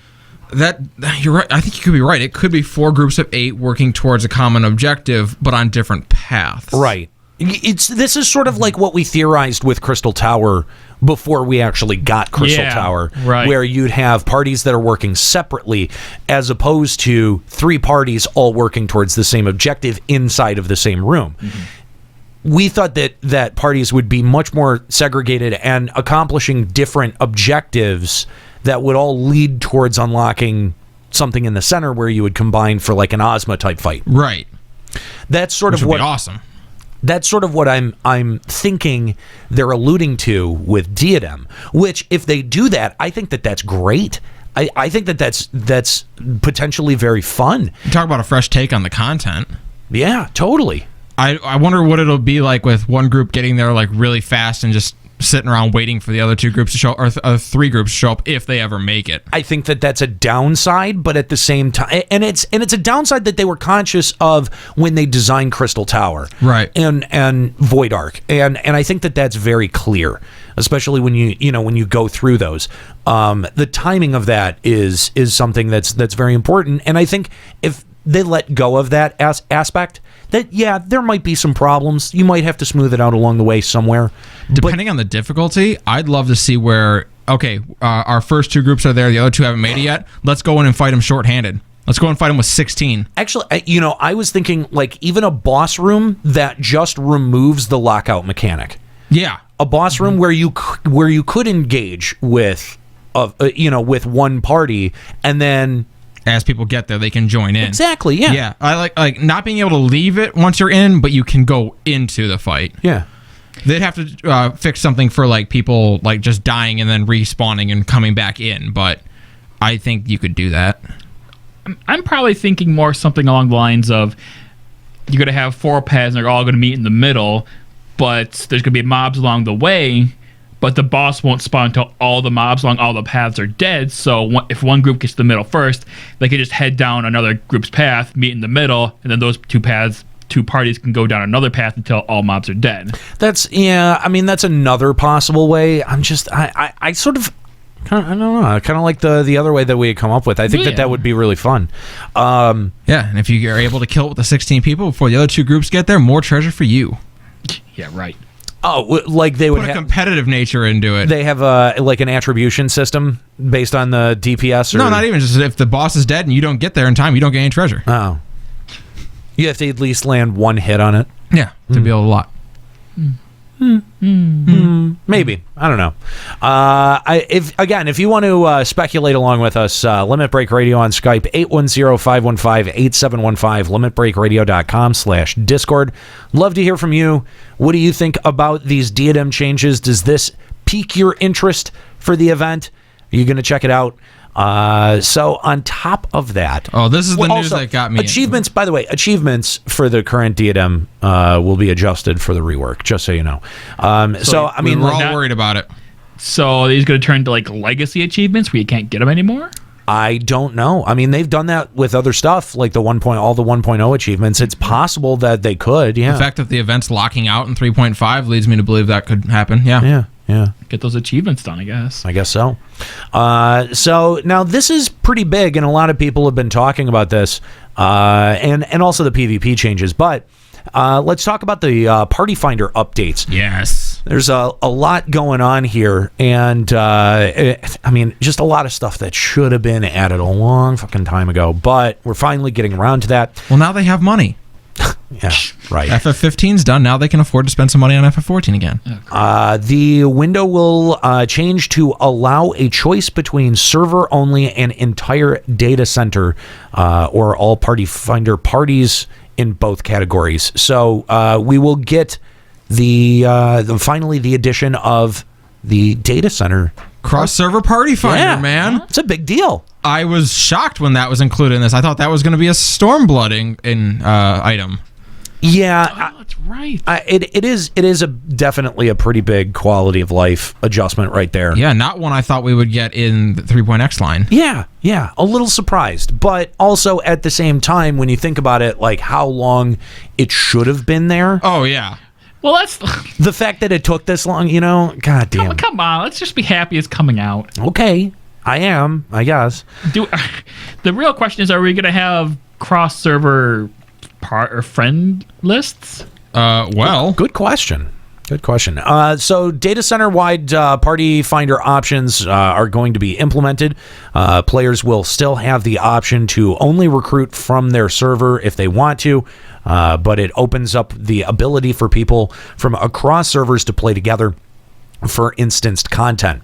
Why would you want to restrict it to your own server? For what purpose? I don't know. Because we're on the best server, so don't let any plebs touch us. Fair enough. Yeah, well, I guess if you're afraid of getting someone from Balmung in your group, you could do that.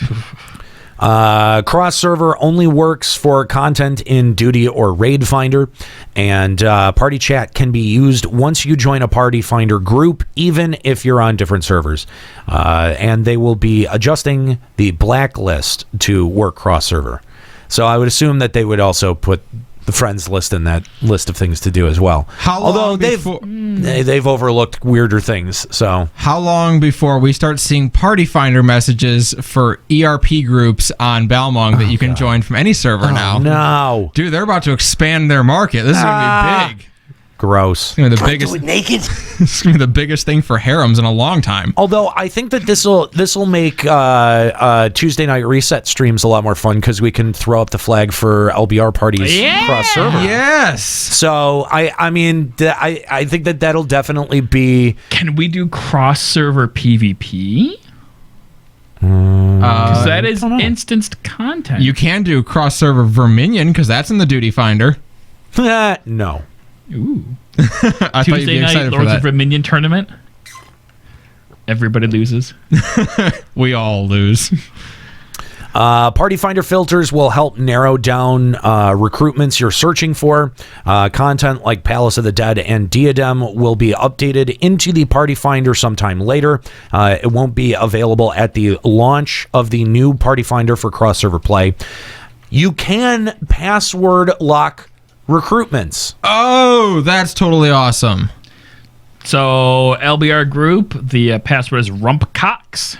First 7 people to get in get to go. It'll always be balls. Balls. Balls. Rumpcock. And balls. Rumpcock and balls. Rumpcock and balls. I don't know. So you can also it can also be used to make cross-server static raid groups, or if only your friends want to join. So, and it will be introduced in 3.5, not 3.55. 3.5. Oh, good.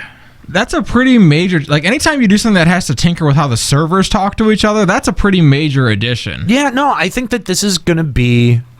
I think that this is going to be a really big change. People feel segregated by their servers so often that I think that this is going to be akin to, and even though we do have server transfers, but I think that this is going to be akin to when FF11 opened up server transfers where you didn't need a friend pass. But You know what even I mean? 11, you could message people on other servers. Yeah, it's true. That's true. I don't know how that functionality never made it into 14. That is a little weird. One thing Play Online did right. The only thing. That and Tetramaster. And the music.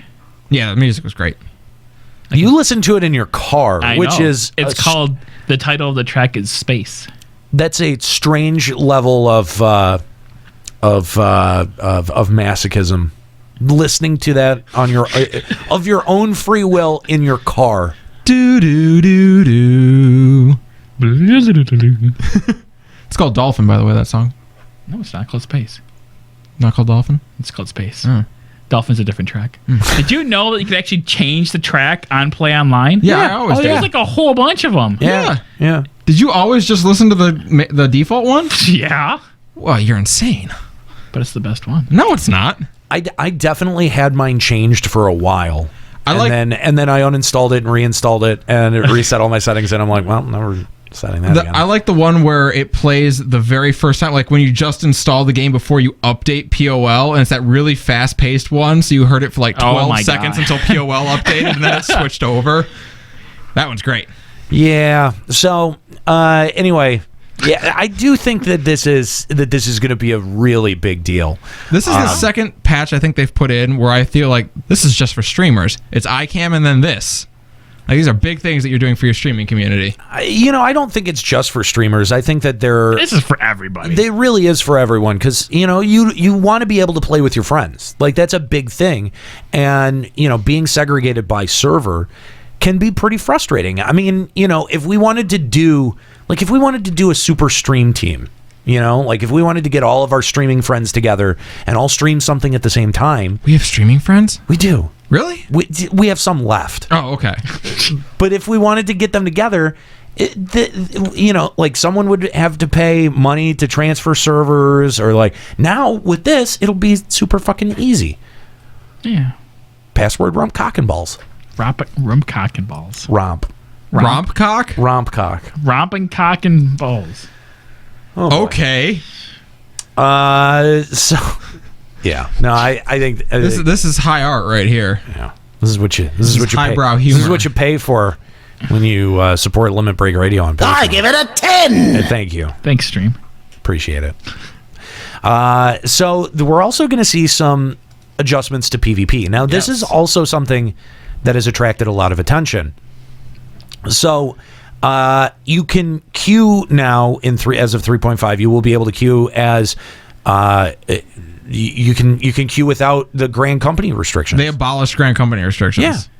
Finally! You can choose to queue by Grand Company, but why? So is there literally no reason to pick a Grand Company anymore other than which armor you want? Yeah. Okay. Because I was going to switch over to the Maelstrom, and I started like, I'll have to redo all my quests to rank up again, and for nothing. Okay, maybe not. Well, for glams. I guess. What nation are you? Oh god, Gridania. The armor sucks. My god. Yeah, it's hideous. Wow. That's why I thought about get doing the it. fuck It's hideous. No, get out of there. I would recommend changing. Yeah. It's a lot of work, but trust me, you'll be happier in the end. Dude, the Twin Adders, like I thought, like, hey, I started in this city, I should join them. What a mistake that was. That place sucks. Yeah. You backed the wrong horse on that one. Yeah, I want to move. I hate Gridania. So removing the Grand Company requirements because in 4.0 we are getting a new and bigger PvP content. Ooh. And of course, we need to look into like what's the lore behind that because no, I'm serious. Like we've always talked about the Grand Companies being such a barrier to like so many different aspects of lore, like when we talked about open world PvP and stuff like that. Sure. Maybe a new larger thing has to now circumvent the Grand free Companies. company restrictions. Look, we're stepping into a contested area. This is, we are walking into a battle zone. I really do. It's funny because Yoshi P has made direct mention that players have said that they wanted to join up with the Garleans before, which is I think it's fascinating that he's even acknowledged that desire. Yeah. You know what I mean? That means that lots of people wanted to do it. Yeah. Here's the thing. You can't take the general aesthetic of Eorzea and then put freaking Star Wars people in there and think that people aren't going to want to play as that. When I first saw Garlemald in that cutscene where you get on the airship for the first time, I'm like, when do I get to go there and get that armor? That looks badass. I want to go to the Death Star. Dude. And keep in mind that every Garlemald general has a gun blank. So gun shields, gun sword, gun halberd, gun hammer. Yeah, the place, like, they're badasses. Who doesn't want to be part of that? Well, dumb people, I think. Want gun daggers. But, it's interesting that he acknowledges that and then tries to temper that statement by saying, yeah, but you're really going to hate this new bad guy. You're really going to hate Zenith. I do feel like there is a dichotomy that has never been explored in FF14 that does exist of the people of Eorzea versus the Garlean Empire. And I just, when you have a conflict like that, it just seems so easy to go, okay, pick a side, open PvP, go. That. It seems like a very easy answer for that. It seems easy, but then you gotta think, okay, so now you're gonna have two different factions. So are you gonna have to be able to level up as a Garlean faction? Now you have to have quests all for the Garleans and stuff. WoW struggles with the Horde and Alliance separate faction quests all the time, and they hate it. Really? Oh, like practically all the quests now are both shared faction, and you have like maybe one zone that's like really Horde versus Alliance. So, well, I always viewed Yoshi talking about people wanting to be Garlean as more an admission that they failed to present the Garleans as the villains they're supposed to be. We picked up on that very early, joking that they do everything stupendously bad. We saw them as cartoon characters more. Yeah, the Keystone Cops of Eorzea. Exactly. They're just that's on SE's part. That's their failure to present them as the proper menace that they're supposed to be. And part of that might have been just them hoping that 1.0 would carry that feel over. And I don't know. Like at this point, we need to see them as villains, as the evil force that they're supposed to be. Because right now, yeah, a lot of people just went through 2.0 and said, I'll tell you what, like we've talked about how like the Garleans just have their hearts and their hearts are in the right places. Their mindset is just wrong. Like we're sympathizing too much with our villains at this point. I think it's good to have some sympathy for your villain, but it's too much at this point. Yeah. No, I definitely get what you're saying, but like this new large scale PvP content that we were supposed to be getting with 4.0, that's interesting. Yes. And the fact that it's not based on that The three nations. I think that's also very interesting. And I mean, like, look, they had to get rid of it at some point because the queue times were just atrocious. Yeah. They were just really bad. And, the Wolves Den moved away from that sort of, locking into Grand Company thing. And I feel like they did need to move away from that. It's just whether or not that decision or justification is going to be written into the story or not. Mm-hmm. I think it should be. As a personal opinion, I think it should be. But we'll see. Dueling. You can. Oh, yeah, that's right. Dueling. So you'll be able to have the ability to eye level sync duels to 150. You'll also be able to have ability sync gear to the host's item level. Unsynced can still be done if you want. And recast timers are going to be reset at the start of the duel. Good. Sounds good. All things that should be there. All very good quality of life changes for dueling. Have either of you guys done dueling? No. Not at once. Why would you? To show how big your penis is. Oh. Have you? No. Okay, well then... How big's your penis? He asked. He asked, why would you do it? To show how big your penis is. No, but I mean, like, why would you ask us whether we've done it or not, if you haven't? To see if you have? I was just asking. Okay. To see if you have or not. No, I'm just saying that statement came with a lot of judgment. I didn't judge anyone. That came with the... I felt the honest inquiry of a question. I am an inquisitor, and I am Juxtabrand. This is Spanish Inquisition. Listen, you're very important. I understand. You can't make time to call your mother. I get it. 12 hours in labor, whatever. It didn't mean much. So, changes for the feast are going to include some new maps with the same rules. That's cool. It's pretty awesome. They showed off one of the new maps, and it looked like it was in the Gridania area. Yeah. Fight on Baelsar's wall. Shut up. No, it looks like it might, like the power-up items might be like kind of in the center, so it'd be more of contested to try to grab those items before the other person. Yeah, I saw that. Might be interesting. It also kind of, for some reason, it reminds me a little bit of the 1.0 Hamlet zone. So that might be a nice way to kind of tie it back. There was an event called Hamlet, and it just took place in this. It was like one of the only instanced events in 1.0, and it just took place in this little area. And that's Hamlet. Huh? Was it a nice little hamlet? It was. And you had to protect it from what stuff. What kind of stuff? I can't remember. Did you ever do it? I did a couple of times actually. But you don't remember? I don't.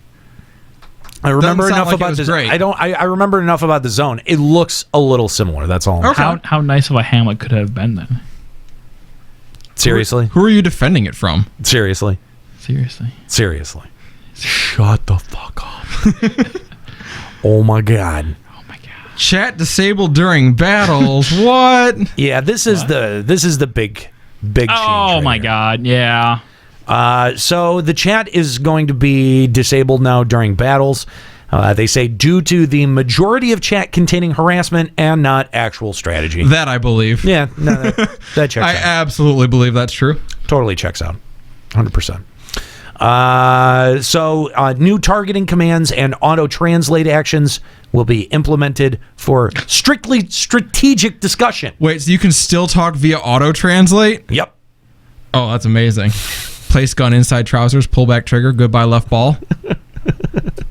No, they're adding new ones. Right. And these new actions will be actual buttons for your hotbar. Right. So you won't be able to make your disgustingly lewd auto-translate but phrases. you know that you will somehow. Someone will burn down Bastock. Someone will figure it out. These new commands, as you said, that they're actual buttons for your hotbar, and these actions are for the feast only. What? Come on. Man, now I got to go into the feast to try and abuse these. You know what my new favorite function is from 3.4? What? /countdown 5. That is so annoying. I hate being in parties with you. Yeah. I hate people who put it start at like 20. Why would we ever need 20 seconds to get ready? I don't know. Some people got a big opener. A pre-opener? Ninjas do. Yeah, you don't know 20 about seconds worth? Yeah. No. No. No. No. You do not. Cast all your buffs before Get you the do anything. fuck Why don't out you cast here. all your buffs before you Because go? I have global cooldowns to use. Get the fuck out of here. So yeah, that looks like what we're going to be getting in terms of PvP adjustments. Interesting stuff. I mean, a lot of people making a big deal about the chat. I like. Of course, it was being used for flaming. Of course. Like, what else do you use the chat for? Have they never played a game of League before? Come on, you know what that chat's for. If you can't make someone kill themselves in real life, you're not trying hard enough. It gets brutal in there, man. It's really dark. Yeah. That escalated quickly. That escalated quickly. Escalated. All right, let's go to our phone lines. We've got Crimson Tinted of Balmung hanging on. What's going on, Crimson? Thanks for calling Limit Break Radio.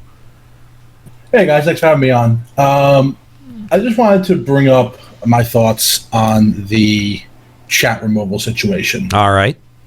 So the reason that I wanted to bring them up is, unless I'm mistaken about the cast, I believe most of you guys only very occasionally play Feast or not at all play That's Feast. generous. Yeah, it's fair. For glams.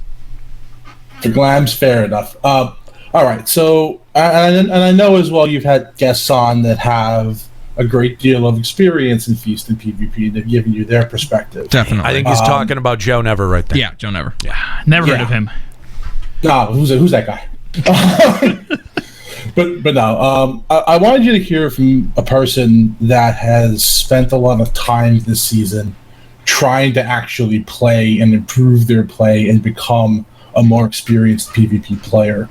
And the value I find in chat, contrary to popular belief and interpretation that it's just a place for flamers to flame and all that, I've been in a number of matches where there has actually been not just banter, but functional chat that has significantly turned the tide of matches. Sure. I don't think it's a good idea on Square-Enix's part to just throw the baby, the bathwater, the tub, the entire freaking bathroom out the window and just say, no, we can only speak in preformed auto-translate macros now. So you don't think that the actions that they're putting in is going to be able to compensate for taking the chat out? Not even remotely, no. There's so many circumstances in PvP that are dynamic. There's so many branch conditions of different types of burst, different healing situations, etc. You can't possibly come up with a list of auto-translate macros that covers that all. No, but I mean, like, I sort of feel like a lot of the backlash against the decision is sort of centered around the fact that Yoshi P admitted to the fact that this is due to the majority of chat containing harassment. I think that has an automatic way of making people recoil and go, whoa, wait a minute, that seems like an extreme reaction. But if they had not said that and put the chat actions in and not disabled the chat, I think that we would have seen a lot of people just like gravitate to those actions very quickly, because the potential there is to be able to communicate a lot faster than having to type. Typing is very, very slow. I mean, it's time consuming. It takes your attention away from the battlefield. Absolutely. And if you're on a live battlefield situation, there are times where that really is not that viable. So, I think having a shortcut to be able to communicate very simple things is a good thing. But the fact that they came out and said that this is to cut down on harassment, that automatically makes people react and go, wait a minute, that seems like an extreme reaction. Well, one thing I would like is if they don't restrict chat until combat begins, so that you can start, like, you can plan your strategy out, or paste in a Discord link so you can all talk on Discord. Like, that seems like it would be an important element of playing in the Feast. Yeah. It does seem like they've neutered an element of their game for kind of a half-assed reason. I mean, again, I don't play the Feast that much. I don't PvP that much, and when I do, I don't feel like the chat is that big of a deal. Not that toxic. No, it's not. Most people just regard it or don't at all. Like actually, the majority of people, when PvP is kind of like the thing to do for tomes, I think they disregard the chat more than anything. Yeah. You think maybe part of that too is because we're so low ranked that everyone's just trashed here where we're at? Yeah, that's possible. You know what? Is this just going to be for the Feast only? Because I feel like I have a whole lot more harassment and name calling when I'm in Frontlines more than I do in the Feast. Really? How much does Kahlo have when he just stands around doing nothing? Yeah. Well, nobody notices him, so. Right. No.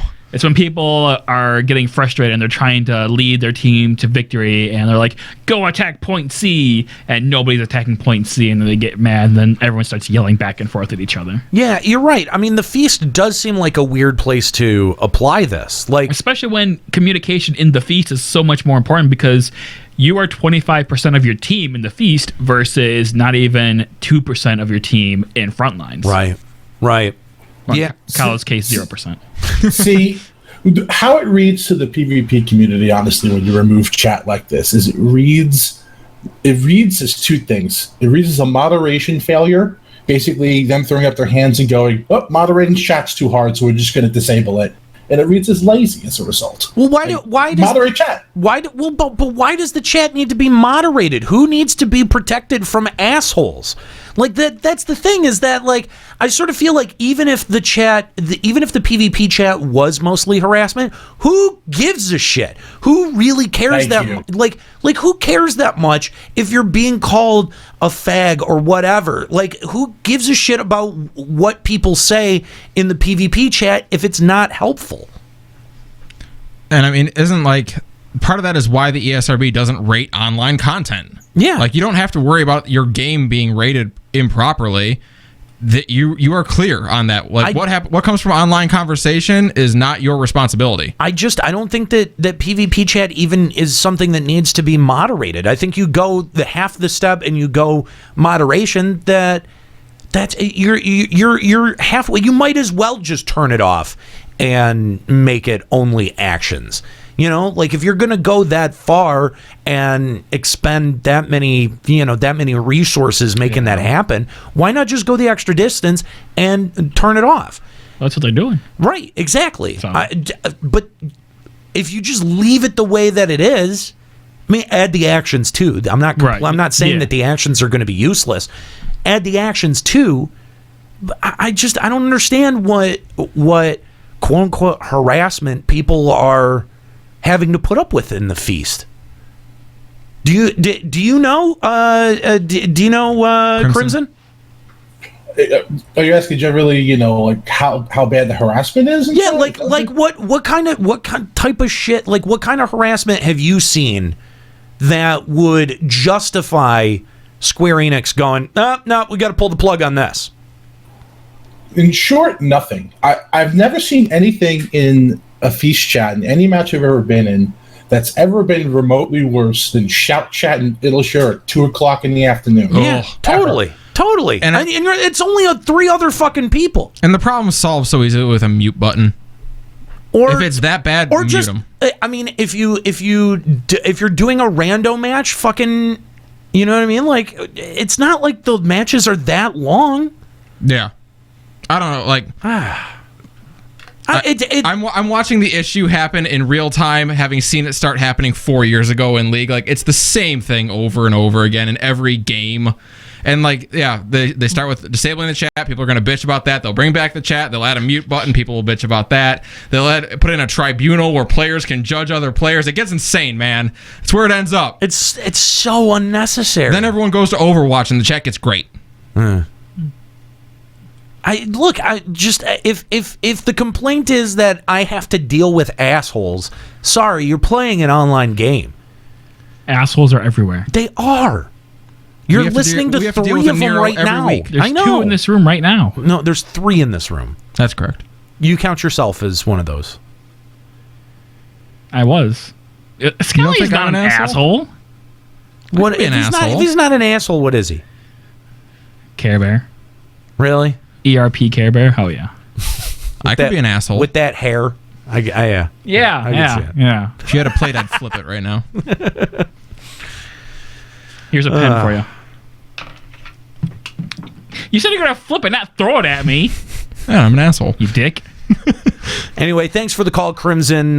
We appreciate it. If you want to call Limit Break Radio on Skype, 810-515-8715, limitbreakradio.com/Discord. If you want to join us on Discord, we'd love to hear from you. I'd love to hear more opinions about the chat being disabled during PvP. I think that this is, I think it's an interesting decision on Square Enix's part. I don't fully understand it. And if someone has some more insight on what might have been, the catalyst behind this decision, I'd love to hear it. I like to imagine that there's just some guy at SE who runs PvP. That's like his side thing. And then he's focusing on something for 3.5. And Yoshi's like, hey, people are complaining about the chat harassment all the time. Can you do something? And he's like, yeah, I got this. Fuck it. And he just turns it off. Deleted. Boom. It's taken care of. There's no more harassment in chat. Problem solved. I like to think that's how SE handles a lot of things. So, our Chocobo companions are going to be receiving an update. Oh my god. The QOL patch we've all been waiting for 2 years. How long has... Oh my god. Seriously, this has taken forever. Who even cares at this point? I don't know. Is there ever a reason to bring your Chocobo companion out anymore? Do you ever use it ever? I did it when I was leveling. For Fates? When do you do Fates? Never. For Challenge Log? Really? Yeah, there's a specific squadron members that only come from Fates. Oh my god. I need it for my group. Shut up about your group. They're all hot and sexy Mithra. I like that Mithra, really. That's interesting. Well, Mikote. Oh, that's less interesting. A couple Aura. Mithra would have been very interesting. I would want some lore behind that. I would be all over squadrons. Yeah. So there's going to be an improvement to the Chocobo companion system. Duty Finder can be used while your Chocobo companion is present. Thank you. It's only taken 2 years. Yeah, it's really 3 years. God, 3 even years. longer. What the hell? Chocobo companions and summoner scholar pets can be out at the same time. Full party can contain 8 players and 8 chocobos, so you can have 8 summoners, 8 chocobos, and 8 eggies. Man, gosh. That's a huge party. You got your own crystal tower, yeah. Because they are no longer party members, you'll need to manually target a party member's chocobo to see its HP, just like you do with pets currently. Okay. A quality of life adjustment that should have been there forever ago, but good to have it. I'm glad it's here. Yeah. Do you think this is like a precursor to them doing something with the Chocobo companions? I hope so. Like, if you're able to switch it out for something, don't do it. Like, no. Like a wyvern? I fucking hate you. Because yes, I do think that's where it's going. I'm not happy. We just finished Heavensward. They could give us a wyvern. Thematic. After Heavensward, no. If they were going to give us a wyvern, it should be during Heavensward. So I don't think we're ever going to get a wyvern. Maybe we could get like it's gonna be $25 in the cash shop, and I am going to sit there crying in my lap as I fork over the money for it. So if Square Enix did companion skins, but it reset all of your skill points, you had to earn all of that EXP all over again. Started from level 1. Started from level 1. Would you do it? Is it anything different?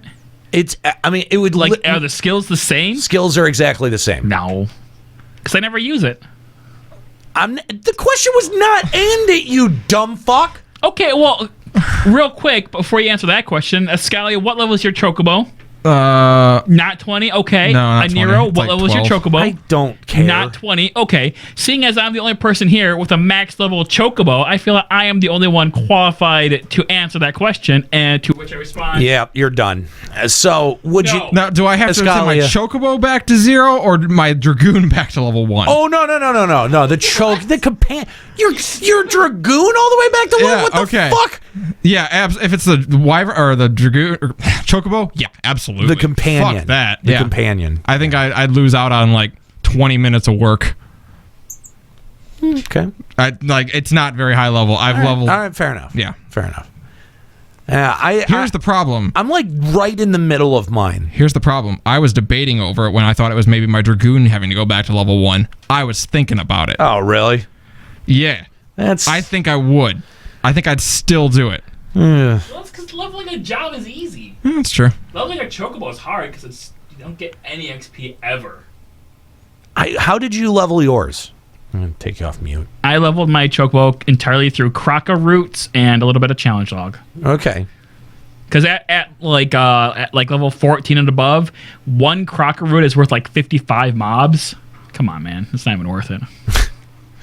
But why would... I mean, is that something that... Is that an accomplishment that you feel like paid off for you in the long run? Define paid off. That's a no right That's there. definitely a no. I got this imaginary bar to full, and then I got a little shiny thing that says achievement earned, so I achieved something. That's okay. Look, they're going to... If they put this in the game, first of all, you know that Wyvern wouldn't even be an option for you to select. Yeah.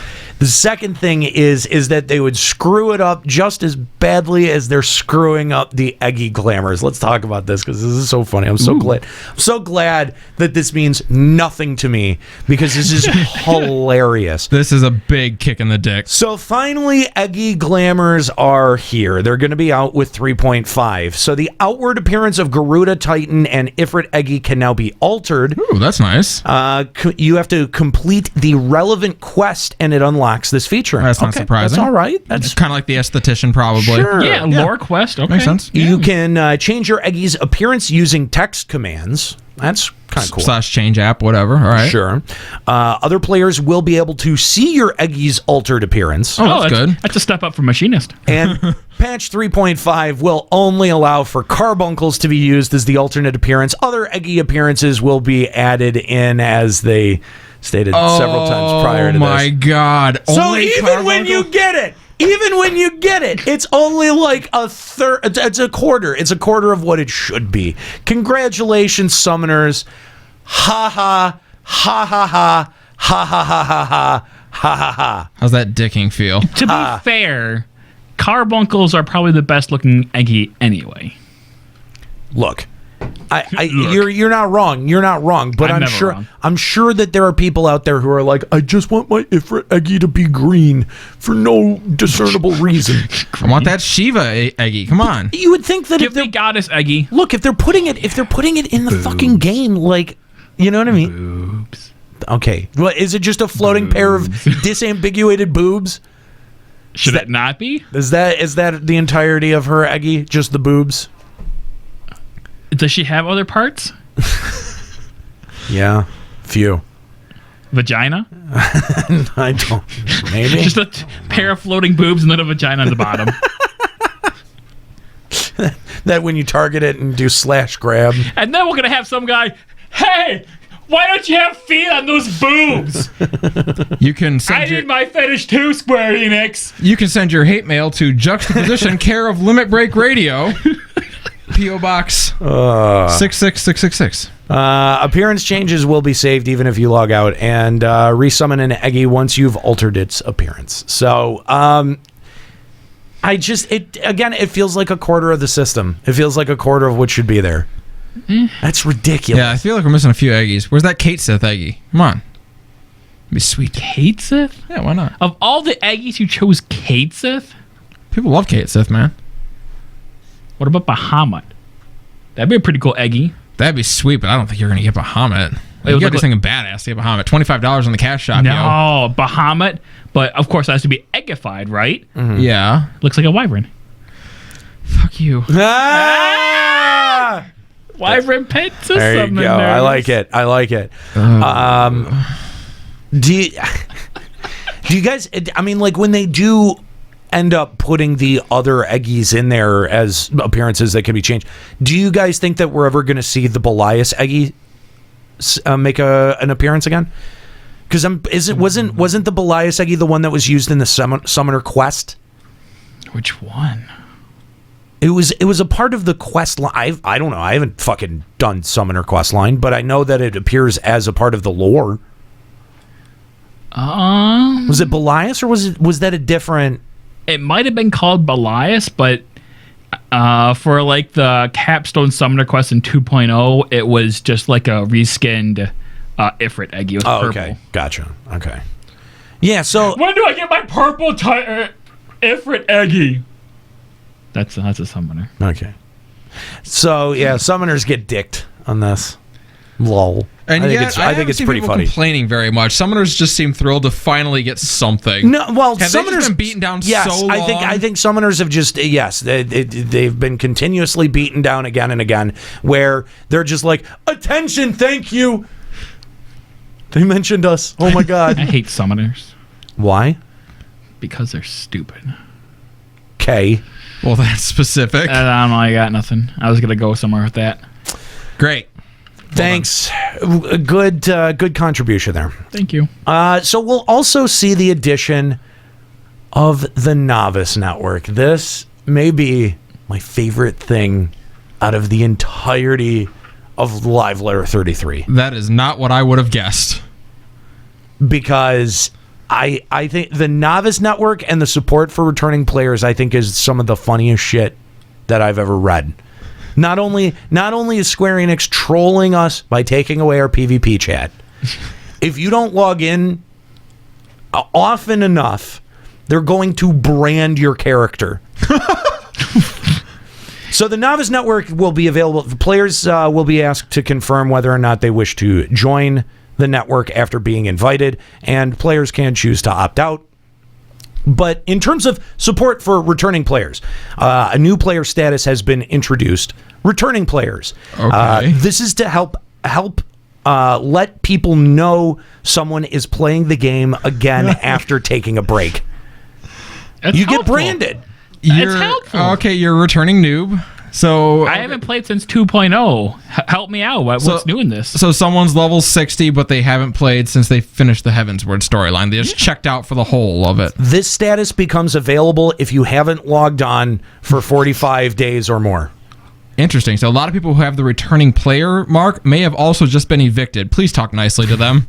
A window will pop up asking you if you want to use this status. It sets their status as returning player, requires level 50 or above, and returning players can use the Novice Network. You can gain extra XP by forming a party with a mentor or, just like a new player. Again, I think that this is hysterical because now anyone who gets this mark, anyone you see with this mark, I think automatically it's got to be tease the shit out of them. Make just fucking. Oh, so you're back. Well, look who the cat dragged in. That's what I think. That's everyone with the mark should be treated. What like that. symbol should they have next to their name? I feel like Gold Star would be a little bit on the nose. You wanted that for the RP logo. I know, and I didn't get it, so I'm suggesting it here. I mean, they're useless pieces of player trash. So the chat's suggesting maybe like the Sprout, but it's brown and dead now and just wilted. I like that idea. That's a good idea. Need some TLC. Some ERP TLC. Ugh. Yeah, what if he's got the returning player tag and the RP tag up? Can you do that? Will you water me, Daddy? Now it's a wilted penis instead? Oh. Oh. Truly the saddest of penis. The flaccid penis. Is there a worse term to describe your penis than wilted? Flaccid. Flaccid's a pretty... Well, the flaccid is just a normal state. I know, when you say but I mean... wilted, that's bad. Yeah. I think they're going to fall off. Yeah. It implies that you're a little bit more dead inside than I think people would want to cop to. Escalia-sized? What? rude. That would be a really awful thing to call. Okay, all right. It's worse than wilted. I love this. I love the fact that there's going to be a returning player status. So do they get bonus XP from marking themselves with this? Yeah. I kind of like it. Yeah, with that XP bonus, we should make fun of them more. Yeah. Like, we should all agree as a community right now to set the pact that whenever you see the returning player status, you mercilessly mock that person. They get bonus XP, but also more harassment. And you also try to figure out what game they're coming from. Like, where oh, yeah. Based on when they appear, it's like, okay, what just went out of flavor? Yep. Oh, you're coming back from Blade and Soul. Yeah, that one didn't last, did it? So, like, in a month, we can all say, like, oh, how'd Pokemon Sun and Moon treat you? Yeah, exactly. Okay. Yeah, I like this. Yeah. Black Desert didn't pan out like it planned. I love that it is a 40-year-old trucker who plays Black Desert online. It's the only person that played. Yep. Or Scruffy the janitor. It's one of them. Scruffy's gonna play the way he died. Oh man. So there's going to be some other additional updates. You're going to be able to preview item color on equipment screens. I thought already? I thought that was the thing. I don't know. Paintings will be added as furnishings. Yay! Juxta's care. Talk to us about that. Are you excited? That's good. I don't really like paintings. They're really one-dimensional. Some people, I guess two-dimensional. Some people thought that. Some people in the chat thought that this would be like turning screenshots into paintings. That's when I first saw paintings. That's what I was thinking. Oh man, that would have been so cool. But it's actually you got to go to. It's like some of these are unlocked by going to sightseeing logs. Oh really? Fucking nerds. God, those are such a pain. Yeah, fuck that. Yeah, I don't know. You'll probably be able to sell them too. I doubt that they'd lock them to. You think? If they're achievement items, they should be. I don't know. Dude, I don't think so. I think that that the sightseeing log was such a niche thing that yeah. I don't think enough people did them. I think true, but at the same time, like you could walk into someone's house and see that painting and be like, oh, that's not something you see every day. It's true. Well, but it would also create a market for different paintings based on how challenging that vista is. It's going to be Uzusemi Ichi all over again. God. Everyone gets it just to sell it. Except none of it means anything. Nobody wants it? Yeah, none of it means anything. So patch 3.5 is set for mid-January. What's wrong? It's so far away. It's really not. I mean, yeah, it's... Why can't 3.5 be like mid-December, patch 3.55 be like mid-January, and then Stormblood February? Then yeah, because that's a great time frame for me. The time between Heavensward and Stormblood would be too large because they haven't finished it yet. They've got to finish the work on it. Yeah, that's sort of yeah. I don't care about that. Yeah, clearly not. But yeah, this is gonna be insane. We're gonna have Japanese Fan Fest in December. And then patch 3.5 in January, and yeah, that's gonna be good. Yeah, it definitely. Don't forget about London Fan Fest. Do they have a Fan Fest? No, they don't. It's Frankfurt. It's the same place. No, it's Europe. There's a lot of Germans who disagree with that. It's across the pond. Europe is really big. It's not in London. Just so you know. Europe is London? Oh my God. Patch 3.55 is set for March. So, just so you know, the possibility they might release 3.55 later to help bridge the gap between 3.5 and the expansion, based on player feedback from 2.5 and 2.55 prior to Heavensward. So, if you're wondering about the spacing, that's why. Okay. The next live letter will occur during the Japanese Fan Fest. That's December 24th and 25th. Man, how nice of timing is that? Christmas Eve and Christmas Day? I know. Thanks, Japan. Those are my two favorite days. God, that is seriously the worst timing for their fan fest. How did that date get picked? I don't know. Because I know Christmas isn't as big over there, but it's still a holiday, right? Let's make it as hard for the North American crowd as possible. Hey, Nero. They're trying to call us all a bunch of Christmas cakes. What are we going to do for that day? For Christmas. That's on Sunday. We don't know. Oh, we don't know yet? We really don't. We're working on it. Please look forward to it. We've been arguing about this for 3 weeks. Like, what is exactly going to happen? There's just no good way to do anything on that day. It really isn't. I mean, and the thing is that sucks is that, like, we haven't done a show totally by Skype yet, and I'd love. Oh God, that would... I'd really like to avoid that. Given how wonderful our shows are when we have Nika and I know Kahlo on Skype at the same time, I think it'll be even better with 4 people on Skype. Be a complete clusterfuck. It would be the holiday special too. It would, it would sound like a lot of other FF14 shows though. Oh, shots fired. Just saying. Anyway. Brutal, savage. So that's pretty much everything from Live Letter 23. 33. I'm excited. 33. 33, yeah. I'm excited. I thought that was a pretty good live letter. Yeah. A lot of it's a lot of QOL stuff, but it's QOL stuff I wasn't expecting to get. So that's always a nice bonus. The Diadem stuff I think is probably the biggest, yeah. Pretty good, Eggies. No, oh my God. What is wrong with you? Actually, I like the Eggy stuff because now I don't have to see the stupid, ugly Ifrit and Garuda Eggies everywhere. No, you're just going to see the stupid rats everywhere now. I like those rats. Are you going to like them when they're just literally everywhere? Yes. Because you're going to have to clean up carbuncle shit everywhere. It's going to be all over your shoes. Why would I clean that up? Well, because you're not going to be able to step anywhere unless you do. Well, we have minions to clean that shit up for us. Have you not logged into LBR Free Company?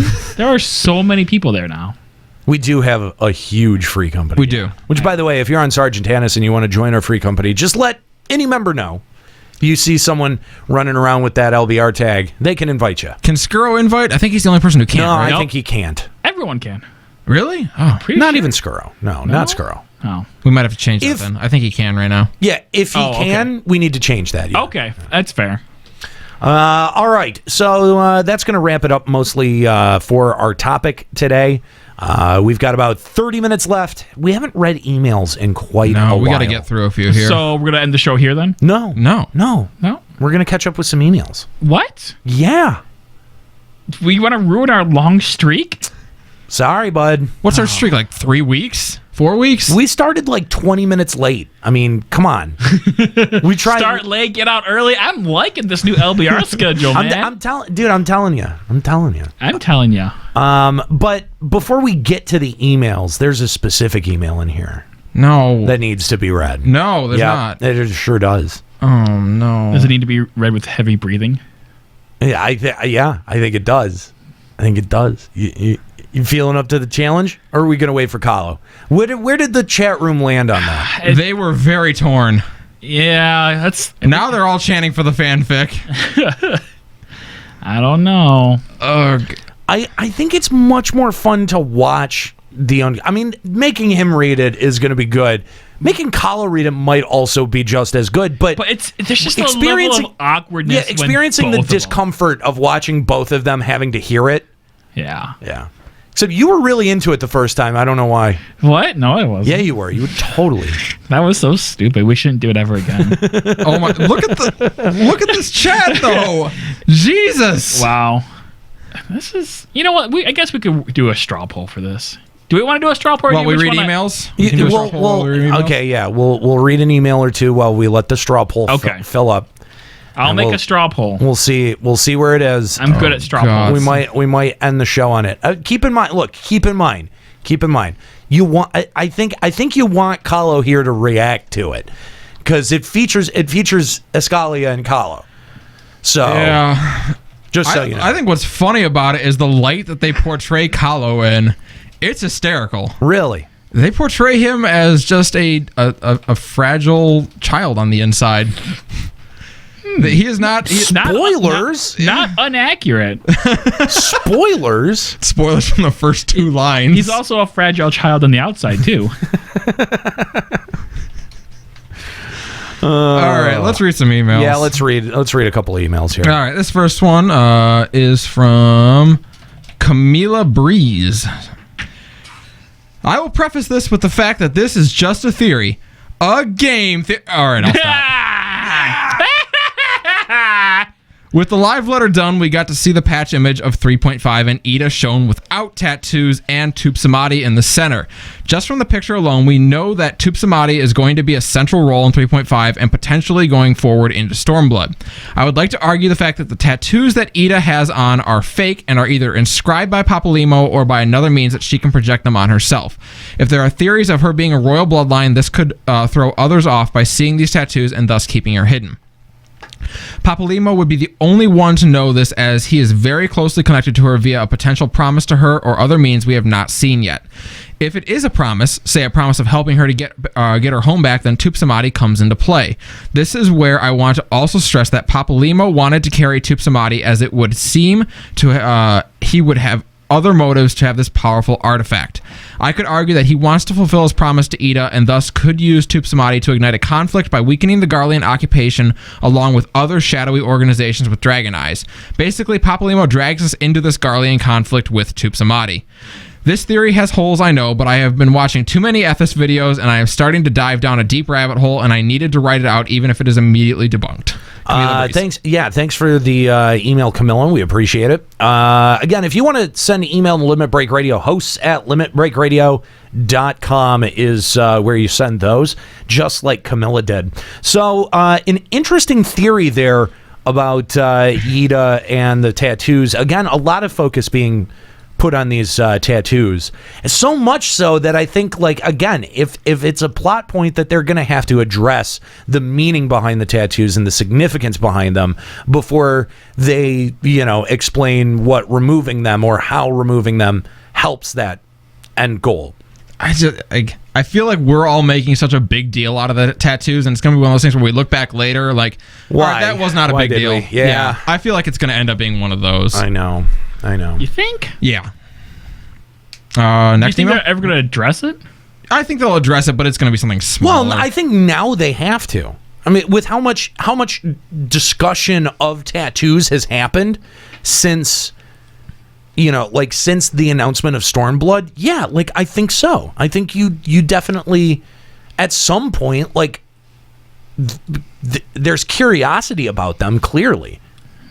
So, yeah, I think so. Juxta, how about you read this next one? Holy cow. All right, looks like this is from Escalia Lover on Sagittarius. What? Just so you know, this is in all caps. To all the fucking casual social justice warriors out there, get over yourselves. You don't have to insist that all new players stop and read every book, get every chest, and go through a 5-minute tutorial on each boss. Jesus. All leveling dungeons are a tank and spank. If you can't handle those mechanics, fucking install. And if you are the only reason is to tell me that, quote, you were new once, don't be a dick. Well, yeah, I was new once, and even I then understood that people don't need to spend an hour in a fucking leveling roulette, skip cutscenes, do your fucking job, and keep your mouth shut. Get in, get out. I'm sorry for all the all caps representing my emotions. Holy cow. Jesus. Wow. There's a post signature there. Oh, P.S. Escalia, please look forward to the erotic fan fiction. Your recent segment has been inspired me to raise the bar. Oh, God. Oh, yikes. And the person's name is Escalia Lover, too. Oh, my From God. Sergeant This is not going to go well. This is not going to go well for me. So, all right. The poll results so far, we have Wait that is leading the results here. But there is another smutty fan fiction here. What? What? Yeah. No. Escalia, will you read this one? It's from Lasat. Oh, wow. This is, yeah. All right. Smutty fan fiction for number 6 to read. Penis. Lasat of Hyperion. Oh, where was it? That's what she said. Oh. Thank you, Lasat, for the fan fiction. It was a good one. That's pitiful. I expect better. I like the middle part. The end. Just the tip. All right. All right. When do you want to eat one more email? It's pretty short, looks like. Yeah, we can get through one or two more emails here. Okay, this email is from TJ, no server given. Is it just me, or do the UI updates for jobs sound like MOBA passives? For example, I play Smite, and those passive icons at the bottom left corner not only keep me informed, but also make the character feel more personalized. We'll have to ask our resident MOBA expert, Scalia. What do you think? No. They don't? I don't feel like they do. Really? Yeah. No. Okay. I'm sorry. There's not a ton of insight there. No, I don't think they do. Well, I mean, passive abilities is something that we've been asking for. Yeah. So when you say passives, that does sort of elicit, that kind of idea. Well, I mean, most mobile games do have passive abilities, but I don't feel like that's something that's exclusive to MOBAs. Like, a lot of games have run a passive ability. That's right. Just like, oh, yeah. I mean, you can go back to Diablo, they had passives. But the way that it's represented on screen is, I think, his point. Maybe. I still don't feel like it. I think if SE wants to try and like cater to that audience a little bit, sure. Like, I get why it's popular. Yeah, like I think I'd need to see the UI. Yeah, with sight unseen, I would guess no. But maybe when I take a look at it, I'll be like, oh, yeah, never mind. That's just a MOBA UI. Yeah, hopefully, whatever it is, it just makes it feel more Final Fantasy. I think that's more usable. Yeah, because staring at little buff counters in your it is really annoying. Like having that be where your eye is focused for the majority of the fight. Like I don't know. Like I try to cram my status icons and my target list all kind of like in the same screen space, so that I'm not like my eye isn't drawn to very disparate parts of the screen. Mm-hmm. That can be really difficult, especially when you're trying to manage things like buffs and debuffs. And yeah, like it's.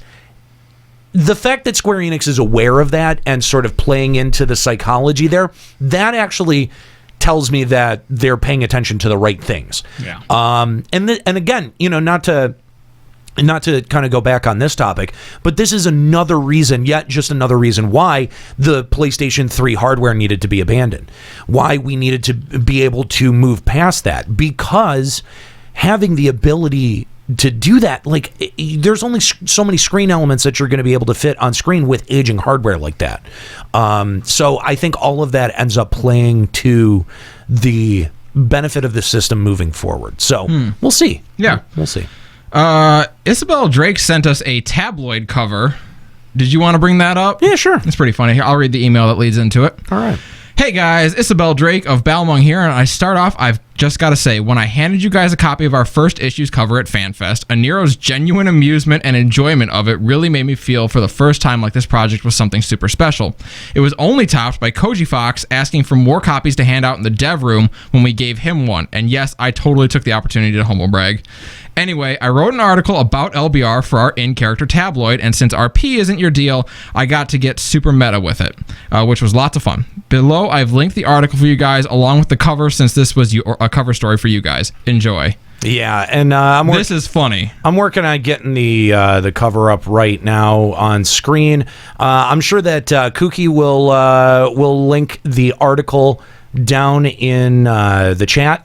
But this is really great. I think that he really did a great job on this. It's really funny, and just like you say, you got really meta with it and got to enjoy. Like, we've always enjoyed presenting ourselves in Eorzea as a show that happens in there. So for someone to like pick that up as a concept and run with it is cool. Exactly. I especially like the fact that my interior decorating is featured on the cover. It is, yeah. Which, of course, means I have to absolutely change the interior decorating because it was on the cover. Could it happen to your free company? I love that. Cursed orchestrion spews nothing but hatred and salt. I'll never unhear it. Witnesses forever changed. Louis Swan's bastards. He never loved us. They're tragic. I love it. I fucking love it. It's so good. Mogfoot. Has the missing link been found? Oh my God. I love projects like this. I love seeing people's, creative imagination run wild. And I was super happy to participate in the project with them. So we absolutely need more, Isabel. Make more. Yeah, definitely. Yes. There needs to be more of these. These are really funny. That's right. And it's too fucking funny. So thank you so much for featuring us on the cover of your tabloid. It's so cool. Mm-hmm. All right. Yeah. From and you can, by the way, you can find more covers and more articles. That's all over at the Crucible, FFXIV.tumblr.com. Check it out. This one's from Skulkaya from the Ragnarok server. I'm a bit late on my listening schedule, and I'm just going through the LBR episode from last Sunday. Nero, great duck imitation, by the way. And I'm starting to get really... What? Oh. And I'm starting to get really annoyed at the people who claim that if you're not rating, you can't have an opinion about it. But because, let's be real, wink, wink, everybody should really start to stop talking altogether, I guess, if that were true. Everybody should really start to stop talking, okay? If we go down that path, guess who doesn't raid? Most of the devs working on the game. Should they stop talking about it too? As devs on a game, and you don't really have that much time to master your own game in practice, though you may know more about it than the average player. Want to talk about the PvP session at FanFest? And we know that they test, at least partially, the raid on God mode. So really, yes, people can have an opinion on stuff they don't have firsthand experience about. And I love to listen to your guys' opinions, because you usually have done some research on it. And then Juxta ruins your argument with a badly timed drop. But that's a different matter. Oh, sorry. Wow. Just continue what you guys do best, and I can't wait for your big announcement, Skulkaya of Ragnarok. Thanks so much, Skulkaya. We appreciate the email. Man, I'm sorry. I'm out of it. I'm tired. It's getting late into the show. We're getting there. Yeah. What's the result of our straw poll? Let's see what we're doing here. Wow, you're actually asking? 51% to 49. Wow. We wait for Kahlo. It is right. 32 votes to 31 votes. Jesus. So by one, people say voting doesn't matter. By one vote. I think you're spared. We're gonna wait. So knowing that, let's go and read one more email. All right, 2 more. Let's go two more because 2 more. These two are nice and short. So I got this. This one from Octo is directed at Nika, who's not here. Can we skip that one? Yeah. No. The next one's short too. You can read that one. Hey guys, Zero Uno here. Congrats on the 10 years of this awesome podcast. I actually took a 2-month break and I was thinking I was done for good, but after talking to my FC mates about FanFest and the Stormblood trailer, I renewed my subscription and I'm back with my shield and sword. With Stormblood expansion coming up with the revamp of the battle system and a new skill system, do you guys think the whole Heavensward expansion was just a testing expansion for Stormblood? Like the raids was a test to say what works and what doesn't work, there isn't any brand new dungeons because the new dungeons might be in Stormblood with the new battle system. What are your thoughts? What are your guys' thoughts on that? Love you guys. Zero Uno. I would have to say it wasn't designed that way. Like they just said, hey, your budget's getting cut, do your best. And they went into it. And then when they were informed that, hey, we're going to funnel money back towards you after 15 for Stormblood, you can go big again. Maybe they started treating it that way kind of halfway through. Because we talked about that on multiple occasions with things like Diadem, Aquapolis, Palace of the Dead. It always felt like a beta test to us. Yeah. But I mean, like in an MMO though, I feel like you get a lot of those. Like an MMO sort of builds on top of itself. It starts with your sort of base set of mechanics, and then it just throws things. It keeps piling things on top of, on top of the player, and you end up getting to the point where you get a very vibrant, complex, fleshed out world. Which I mean, when I go back and I think about my experience with FF11. And I compare it to FF14, a lot of times, that the comparison doesn't feel fair because we're not the exposure that FF11 had to a receptive audience was a lot longer than FF14 had. So you had an ability to build on top of those systems instead of 14, where everything had to be blown down to the foundation and then rebuilt from there. You had the 1.0 to 2.0 transition. So given that, I think, and FF14 is in such a weird place because the game is going to start showing its age soon. It's going to start looking... That day is coming. Yeah, it's going to start looking a little bit old in probably the next year or two. I mean, I think 15 is going to lend to that a little bit. People are going to look at 15 and see the difference in graphics between 14 and 15. Oh, sure. And really, I mean, a lot of times we compare MMO graphics by what's on the market, so it might take a big high graphics MMO to compete and make you start feeling like FF14 looks aged. I don't know. It's definitely coming, though. And so, yeah, I think that there's something to that. There's going to be a day where we can't say, but it looks pretty. Yeah, that's true. So, I mean, as long as they keep building on stuff and they keep building on what works, I think that at the end, we're going to have a very diverse MMO, and that's what a lot of us want. The biggest complaints come from when they put us doing the same things over and over again. And so, if we want diversity, they've got to build systems that work first before they can build systems with depth later on. Right. You have to have all your baseline systems in, and then you can expand on those. Exactly. Right. Exactly. All right. One more email. Sure. One more email. All right. This is from Lion Dovahkeen from the Siren server. Just wanted to share with you an experience I had yesterday. I have been playing FF14 since 2.0 and have been listening to you guys for about a year. I usually can't watch your show live, but I always try and catch it every week on your website or on YouTube. I always look forward to listening to your podcast while at work or doing boring, grindy stuff in FF14. You guys are always super entertaining, and I appreciate all the hard work you put into the show. I have always enjoyed listening to you, but a recent event has forever changed the way I feel about all of you and your shows. Did we read this one? Or did he just tell us this one in person? I don't know. It's one about Hurricane Matthew? I think this was told to us at FanFest. Yeah. I don't think we haven't read this one. Okay. Yeah. Keep going, asshole. I just moved to Florida a few months ago. I live less than 5 miles from the Eastern Shore. About a week ago, I heard that Hurricane Matthew was headed right for me. I've always lived on the West Coast and have never been through a hurricane. This was not even a normal storm, but a major Category 4 storm by the time it got to me. I was honestly really nervous. All of the forecasts had the storm making landfall right where I was. Being so close to the East Shoreline put me at real risk. I got evacuation orders, but decided to stay and ride it out. I was hoping that I would not regret that decision in the end. I single-handedly put up my hurricane shutters, fortified the inside of my house, and got as many supplies as I could.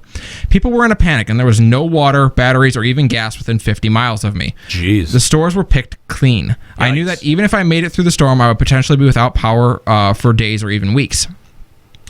Thinking I would have no power and no form of entertainment, I decided to download as many Limit Break Radio and Final Encounter Cast shows as I could on my phone. Nice. The hours leading up to the hurricane, I started to get really scared. I was in a panic. Being in fear for your life is a really terrible feeling. It's almost indescribable. So I decided to go to the safest room in the house and barricade myself and my cat in there and turn on your podcasts. I had the Weather Channel on in the background to monitor the storm while listening to you guys. Just hearing your familiar voices set my heart at ease. I was able to calm down and even had a chuckle or two. The first one I listened to was the Squall Loves Rhinoplasty episode. Awesome stuff, guys. Even when the storm was right on top of me and wind were knocking over trees, tearing off roofs, and water flooding into my neighborhood, I kept listening to you. I'm happy to say that I made it through the hurricane unharmed, and for that I am extremely grateful. Oh, good. He's not writing this from beyond the grave. Yeah, thank goodness. That would have been really weird if he talked about how he died at the end of it. Yeah, right. The storm lasted about 8 hours, and for the entire 8 hours I was listening to you guys. You got me through one of the scariest things I've ever been through. Even though I don't know any of you personally and we have never met, I feel like you guys are part of my family now. Without hearing your voices and Nero's raging, Nika's humble bragging, Juxta's drops, and everyone else, I would not have made it through mentally. I have a newfound respect and love for you. No matter what happens in each of your lives or what happens to your podcast down the road, just know that you really helped me in a time of need and got me through a disaster. It might not mean a lot. Everyone's got their own problems, but it will always mean the world to me. Thank you. Thank you for all of the hard work you have done for your shows, and thank you from the bottom of my heart for doing what you do.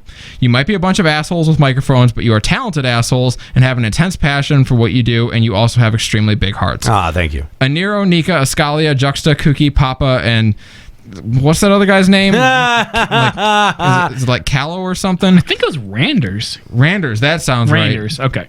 I don't remember since I haven't heard his voice in 6 months. Just thank you so much. Even though I currently don't have a free company and most of my friends have moved off my server, I'm looking forward to getting back on FF14. A big part of that is you guys. Sorry for the long email, but I just wanted to write in and tell you my story. I also plan on supporting you on Patreon if I have enough funds left after the hurricane cleanup. Keep being yourselves. Keep on being awesome. Lion Dovahkiin of the Siren server. Thank you very much, Lion, for that really awesome and complimentary email. We appreciate it. It's nice to know that the work that we put in to the show is appreciated and helps you get through terrifying times in your life. Yeah, right. That is so cool. And I mean, we've received a lot of compliments while doing the show. You know, we've introduced people who later got married. I mean, you know, we've really been able to impact people's lives by doing the show, which is really strange to say about a Final Fantasy podcast. Can we mention the compliment that Austin Creed gave us? I guess it was technically off the record, right? We'll just keep that one. We'll keep that one to ourselves. We'll just keep that. That's for us. Smile. Yeah, okay, that's for us. Yeah. Just know we're grinning big. Yeah. Right. But thank you. That's very, very kind. To think that, you know, something that we make. And, you know, we put a lot of work in. We put a lot of effort in. But that something that we make and that we have so much fun making can help somebody through something is really, really cool. Yeah. That's not the intention of the show. The show is not to help you through It's not to help you through your shit, you assholes. It's not. Stop it. It's not. Stop it. It's not.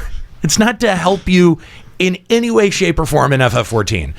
That is definitely never something that we've strived for. We just talk about stuff. We just talk about 14 stuff. That's all we do. But the fact that it entertains you enough and it provides you enough comfort at the end of your day, that's awesome. And it's a really cool feeling. It really is. It really is. And so, you know, if you happen to also feel like that, if Lion's email struck a nerve with you, consider heading on over to patreon.com/limitbreakradio. $1 a month, $5 a month, whatever fits your budget. Your generous support helps make this show and make this show what it is. You know, people seem to think that, you know, like, oh, you got your money, man. Like, what more do you need from us? Like, I think that you guys have heard how this show has improved objectively in the last 3 years that we've been doing it. Yeah, Callow's not here anymore. Well, that's part of it.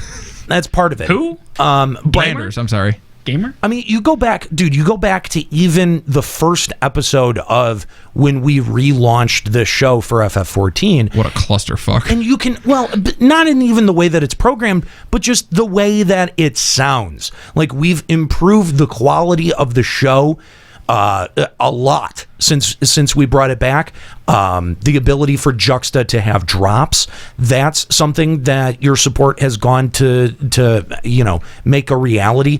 The fact that the studio has gotten better, the fact that we were able to launch and do Final Encountercast from the studio, the fact that that show has visuals, all of these things are things that your support has helped to improve and provide. So if you like Final Encountercast, if you like seeing us, if you like seeing the people behind the show and everything that comes along with that, if you like the fact that Limit Break Radio is weekly, this show didn't used to be weekly. It used to be once a month, and then we would cut it up into pieces. The fact, all of that hinges on your support. So that happens over at patreon.com/limitbreakradio. I want to thank you guys for all of your support that you guys have provided us already throughout the last, you know, couple of years, or a year or so, about a year and a half, that we've had this fundraising campaign up. And seriously, thank you for everything. Thank you for listening. Thank you for hanging out, for calling the show, for chatting, and just for being our audience. Like, thanks for being our fans. It's like, cool. And not everyone, like, being an FF14 fan, you know, like, is not, no, everyone who likes FF14 does not necessarily like Limit Break Radio. That much is very clear. Okay, it's like, it's a special type of FF14 player that we make this show for. The cool type. It's a special, yes, it's a special type of show, special type of audience that we try to cultivate. And yeah, you know what? If we have the image of being the cool kids table, guess what? That extends to all of the LB Army. That's not just us. That's not just exclusive to us, because this show is not just us. It's also about you. We give you a platform to express your opinions and your thoughts and lend your voice to this show. You guys help make this what this is. But you don't get to sit at the round table. No, fuck that. No more round table. But the kitty table for you. But the thing is that, at the same time, it provides us a way to put our own feelings and our own point of view out into Eorzea. And the way that we've got the expectations set up with our audience, you guys don't ask us to make huge changes in our programming. The only people that do that are fuckholes on YouTube that have no idea or attachment to the way that this show is programmed. And the people who don't even listen to our show. Right. Yeah, they pop in and pop off a comment like, oh, well, the way you're programming the show doesn't seem to be paying off. You guys should consider changing. No. Go fuck yourself. We're not going to change. Deal with it. Yeah. The whole point of this show was that we wanted to do the show for us. We wanted to do a show that we would find funny, that we would find entertaining. And if it just so happened to find an audience, then that's awesome. If the audience decides that, well, they said something, they said something that offended me, I'm going to pull my support. He said fag on the air. Yeah. Don't worry. Look, if you listen long enough, if we do 3 uninterrupted hours every single week. 3 hours. I'm going to hit on a subject that you're going to be queer about, and you're just going to you're going to want to tune out. But don't worry, just wait for the next fucking joke, because at some point I'm going to hit all of you. It's fine. It's fine to get offended. It's fine. Like South Park. We will make fun of everyone eventually. Daddy hits me. Only because I love you. Well, finally, the love confession we've all been waiting for. I need a drop of that. Clip it. Look, it all is humor. That's what drives this show. A lot of other shows, a lot of other FF14 shows specifically, are driven by information, are driven by facts. We're not driven by that shit, man. We have never said, this is how you do this fight. This is the accepted way to do this fight. We've never fucking done that. We have abstract discussions about FF14 that, and the speculation, people fucking love that. That's the reason people love Limit Break Radio. Not because we're offensive. I mean, some people might.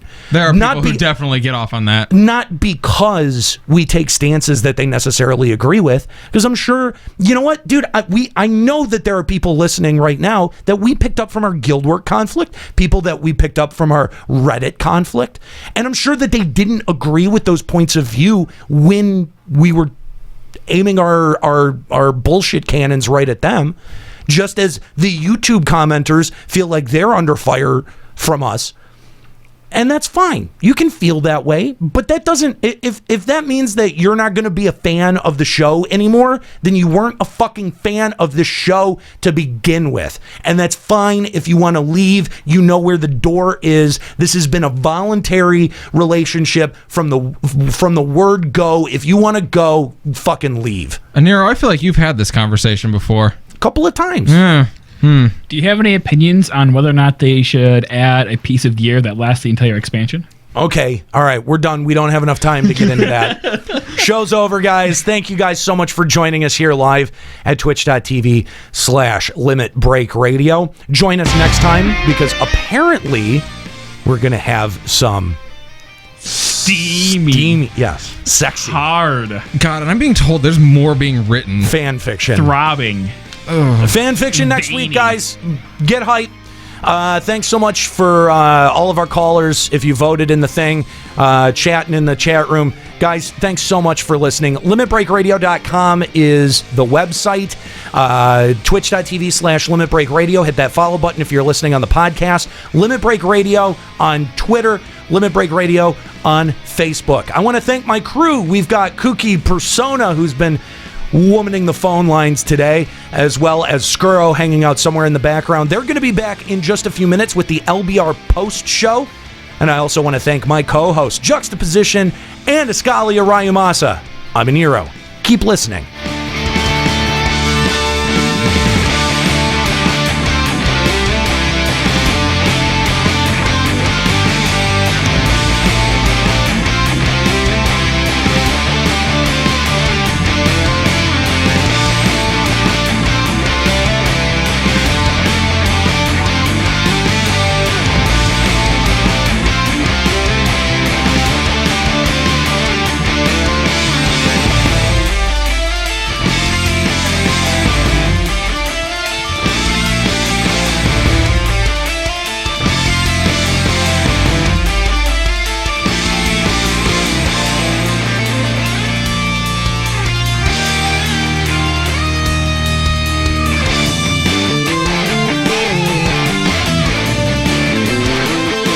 Limit Break Radio is a production of LimitBreakRadio.com and Bender Media Productions. This episode was produced by Kooky Persona and Aniro Grigori. Final Fantasy XIV and Eorzea are trademarks of Square-Enix. Funding for Limit Break Radio is provided by Miri Kennett, Captain Failboat, Zurian Urexin, Azura Giacho, Bianca Forwing, Kalina Ashsaber, Thor Carson, My Waifu, Satori Komeji, Darbykins, Sakura-chan, Dark Flux, Nullpacker, and fellow Limit Break Radio listeners. To support Limit Break Radio, visit patreon.com/limitbreakradio. Opening music in this episode from Daniel Lambie. Listen to Man with the Machine Gun and other great tracks at facebook.com/Daniel Lambie Metal Gamer.